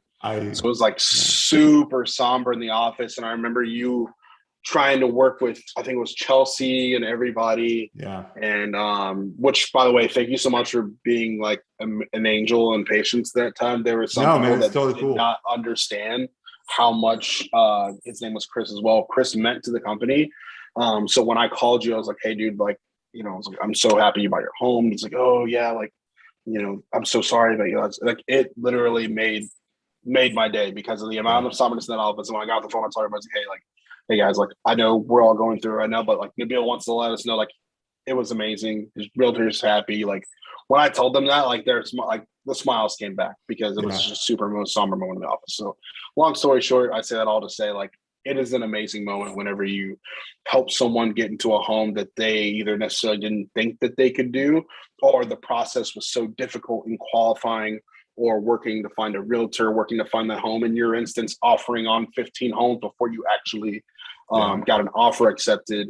But no, man, that's all we do. It's amazing. It's like, I think for me to say this, like, everything that everyone said about how long this process would take or how much of an uphill battle it is and how crazy it gets, it's all true. But what I think people fail to highlight is how seriously amazing it feels once you're accepted and you close and holy shit, it's my house now. Like it is so crazy. And like, it's an amazing feeling. And I mean, honestly, I'm glad I went with you guys. You guys were so fucking awesome and understanding and just like, I answered every stupid question I had, and I was like, "Holy shit!" And like, no, dude, that's what I think I told you. I was like, "Dude, no question is stupid." He had a lot of stuff. Differently. My first question was like, "Hey, man, I know you're just like a lender, but where do babies come from? Like, you know what I mean? Like, what is how's that work?" Basic questions. You know, I saw you put a kid on your Instagram. Is that your kid? It's so funny you say that, to Bill. Like with like the house buying thing, I don't want to say I felt robbed of my moment.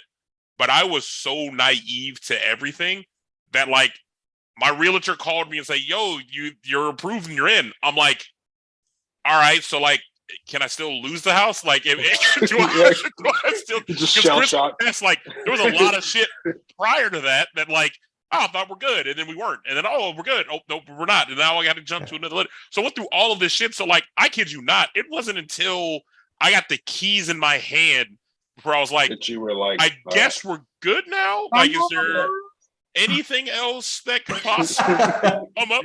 And then there was like something else late that like they were waiting for something. What was it? It was like, I think my payment was that a post-closing condition or something? It was something like that. I think it was like the money I owed went through, but it didn't get to where it needed to get to yet. So they're like, yeah, we're still kind of waiting on it. I'm like, does this mean y'all, like, if you lose it, like, am I gonna lose this house still? Like, so I never loved it until like a week later. I was like, nobody's taking my shit. Like, for goodness sake. If you want to know what happens in that situation, sometimes there's things that happen in post-funding where even though you as the buyer purchased the home and you're good to go, the lender itself might have screwed something up in the paperwork of the process. And so when they're trying to sell that mortgage to an investor and the investor does their review, which it's already been bought, paid, sold for, everything like that, they're like, hey, we see here, you didn't ask Juan for, you see his driver's license expired. Did you guys get that by chance? His driver's license expired. It's pandemic. He's probably fine. Yeah, so we're currently not purchasing mortgages with expired driver's licenses. So you can sell that to someone else. Like there's so many little finicky things that like investors, which that's why they're investors, right? They weigh their risk. They have their reasons. But yeah, it can be something as big as that to like the offer letter situation where I said, hey, they got an offer letter. They're scheduled to start at Amazon a week after they close. Cool. A post-funding condition is that first paycheck better be on our desk where we see that they're at Amazon and they're doing this, or else we're not buying that mortgage. You would have been fine regardless, but I'm just telling you what happens on our end. Yeah. It's super stressful for us because we're like, no matter what, you have the home now. Like it's back. Yeah, but you're gonna fight me to get out of this. Do you guys ride that wave of stress with us? Like, I'm just curious, like what it's like on your end. Yeah, like because when you my guys realtor did for emailed me, sure. when you guys emailed me and you guys were like, "Hey man, everything's fine, but your company is saying they don't have a printer." Bro, that was nuts. What the fuck? I was like, my boy Fredo, my partner, was like, dude, doesn't he work on the IT stuff? I was like, yeah. I'm pretty sure. It's a fucking printer. It was insane. And I was like, I remember just like emailing the front desk guy, and I was just like, listen, man, I will fucking print this for you. Like, send this to you. Like, just like go pick it up somewhere. Yeah. Like, I don't have time for this bullshit. Bro, that was so nuts. And it was like a verification of employment. Like, yeah, we filled everything out, but we can't fax it over to you. Like, or like they couldn't. Like, I was like, oh my god, dude, what it was insane. Shit? I've never worked. There's some HR companies that are super hard to work with, and a lot of the times it's nurses for some reason. Like hospitals will like outsource their HR to like some kind of third party company. Yeah. Like obviously they have like a hiring HR, but they don't have like a payroll HR. Like it's like some third party like representative. And so trying to get anything from them is a huge pain in the ass because not only do they charge you, but they are. I feel like they are paid sometimes to be as slow as possible in their response. Yeah, dude, that's a rip. But yes, to answer your question, we do stress until I get an email that says Nabil Rabadi has funded. I am on the edge of my seat. Yeah, because appraisal stuff with the sellers, stuff with borrower. We had a borrower the other day that went under contract. He was under contract for 2 days, and I want to say something happened, and there was a sickness that happened in his family. Granted, he was buying an investment property, but he was like, "Hey, I got to pull out of this. Like, I have to pay for this. I don't have money to cover this purchase and be able to afford the next, what comes next with this accident." And it was like, "Hey, man, I totally get it." So, like I said, like once you go under contract until we get an email that says the bill everybody has funded, we are just as stressed as you are. Yeah. There's times where we're more confident that it'll happen, but shit happens, right? Like, yeah. Like, yeah, man. Guys, I think we did it. We did it. We learned all about housing. I feel now I can successfully go buy a house. I'm going to go do it. You already bought a house. Huh? You bought a house. Oh, shit. You're in it. What? Like, you know what's crazy? It's fucking with me. You look like the loading screen in the Matrix right now, like where like nothing in the program is uploaded yet, and it's like, it's Lawrence Fishburne in the background. Have you ever seen do you think that's air you're breathing? That movie with Jim Carrey. It's like everything is fucking white. Oh, Is it Bruce Truman Almighty Show? or no? No, Oh, Truman Show. Truman Show. Bruce Almighty too is like that, but the Truman Show. Truman Show, yeah. Truman Show's Where it's amazing. actually a set. Yeah. Yeah, I'm gonna go ahead and say this. He came out with like 2 movies around the same period. The other one people don't really pay attention to. It's called The Majestic. That's so it's, good. It's such a good movie. Oh, I don't know. I feel like it sounds so familiar. It's really good if you've never seen it. It's like, and Hugh Jackman in that one? is he in it? I'll tell you what he is in. He is. Deadpool 3. Deadpool 3. Let's go. I'm so stoked. It looks familiar, but I don't know if I've seen this. Yeah, It's if really you good. haven't, I would highly recommend watching You Majestic. would really like it. Such a It's great really movie. good. it's romance. Yeah. Yeah, but it's like 2 magicians that are like, No. That's not the movie. Is hey, it what am I thinking of then? The Majestic is it's a movie with Jim Carrey. I'm thinking of The Prestige. That's I'm what thinking of The Prestige. But there was 2 that came, The Illusionist, The Prestige, both came out at the same time. Yep. Anyway, The Majestic. Definitely check it out. It is a romantic movie coming of age. Oh, I know that one. Yeah. Basically, Jim Carrey is a screenwriter who like gets in a car accident, doesn't remember who he is, but in this town that he gets in a car accident is believes he's someone else. And so he just carries on life believing he's that person until one day his memory comes back. And it's a really good movie. It's like Family Man. Damn. I liked Family Man. Dude, that's one of my favorite movies. It's one of my favorite movies. What did you think of the movie Click, by the way? If you like Family Man, did you like Click? Click? Yeah. I liked Click. Click was Click good. was good. Both of the movies are really good. Swings even more. Click was sad. Family Man is like has a happy ending, kind of. Yeah. You know? Yeah. But I made Austin watch that. I think last year. I think so. And it was good. It's great. Great movie. Love it. Good movie. Heck yeah. Awesome. Well, we did it, guys. Oh my gosh, your cat is killing me. I just love him. I never need a cat sitter for your girl. Yeah, I got you. Mr. Bigglesworth, do you want to go? Yeah. What You want Funko to- Pop are you collecting? Mr. Bigglesworth. Do you want to? I love. I'm like super not obsessed with Funkos, but like there's certain ones that I really like. Mhm. One of my prides is like a Bubba Wallace. I don't know if you guys know the NASCAR driver, Bubba Yeah. Wallace. Your He's got like doppelganger? yeah, basically. Dr. Pepper suit.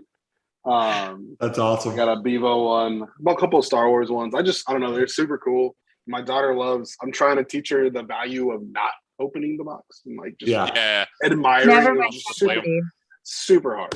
So Yeah, I you was just gotta buy 2. Exactly. She's like, well, like you see how the arms don't really move, like it's not really like a toy.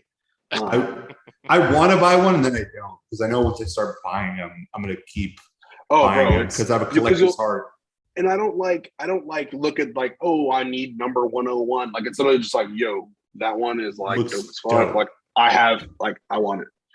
Like there's a Spartan 313. It's underneath all the other ones. I'd show it to you, otherwise it's gonna like anytime I see an X-Men one, I'm like, I need it. I'm like, I need yeah, this exactly. X-Men. Yeah. Like it's literally like impulse, and they're like $12. So it's literally like the it's nothing. It's of all great. time. Cheap. It's just like, all right, cool. Like I want it.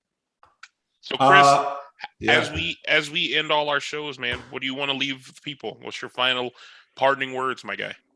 Well, my name is Chris. I work at LendFriend Home Loans. If you guys need my email and my phone number, it's there in the chat. I can post it again if you want me to. But I'd like to leave you with, hey man, like as I said earlier, even though the market is crazy right now, it's still the best time to buy a home. You may not be in an area like Richmond where I'm not sure who said they're in the Richmond area where it's cheaper to rent and buy right now. It might still be like that, but with the way that renting is rising in Austin, just from people moving here and them seeing a market and like, all right, well, we got people that can afford more now. Let's raise the rent so that we're still able to pay for everything. It's still going to make more sense for you to buy than it isn't. Now, it doesn't always make sense for everybody. Like I said, we have people, you don't want to be house poor, right? You don't want to not be able to afford the payment. But at the same time, if you can't rent either, I'd rather own the home and be able to control that somewhat than every year I got to worry about saving another $200, figuring out how I'm going to get another 25-cent raise, figuring out how I'm going to get this, figuring out how I'm going to get that, just to be able to live in an area. Yeah. So yeah, man, you guys feel free, shoot me a text, give me a call. You got my number, you got my email. I'm always available. If I'm not, it's usually because I'm with my daughter or I'm watching the Longhorns lose and the Eagles go undefeated. And so, yeah, man, Both have I'm always here to terrible- help. I love that. Jess, what's Gross. your parting words, my man? I would say a couple different things. Chris is your guy for home buying, so don't forget him. Great, thank you, Chris, for being on with us. Of course. And love you guys. That's it. Simple, Short, sweet, to the point. short and sweet, baby. Nabil, what you got? Yeah, man. I just want to say thank you guys for watching. Please like, subscribe, tell all your friends, all that good stuff. Chris, thank you for joining us, dude. It's always a pleasure talking to you, man. course, man. If you guys are in the market or looking for anything or have questions, please go to Chris. He is awesome. He's the guy. He's the guy. Anytime I see this dude, I always have a smile on my face just because he's such an awesome person. So thanks, dude. Thanks for coming on here, dude. It was honestly a fun conversation. Thanks for having me. Have an awesome rest of your week, everyone. Wani, what you got, buddy? Chris, I mean, I started earlier and I'll say it again. I'm so glad we were able to get this done, buddy. Like you've one of my longer term friends, the longest actually of the group. We went way back, back to the Crudo days. Howdy ho. Get an Xbox. Get online. Get online. Yo, Get back online. Sounds like a hater. Sounds like somebody who got their ass beat by Crudo a lot in college. I'll say this. I'll say this. I don't want to talk about my intramural, compromises, but Crudo couldn't stop shit when I was playing. All I'm gonna I'll say, say that. here's what I'm gonna say: someone went undefeated, and someone went to nationals, and someone did it 3 years in a This row. is true. This is Not true. saying that team it was called Crudo, but they were, and that was my baby. So. And someone has no idea what you're talking about. So, I'm little gonna say story everyone. because we got a little Oh bit of time. my God. Because I'm nobody gonna- knows it all. I'm so hungry. And- Get over with. In college, we had an intramural franchise. Essentially, we had an intramural flag football team that started it, and we called it Crudo. Like Voodoo, our school was like the Crusaders. We had a chant called Crew, and like we just merged it together called Crudo.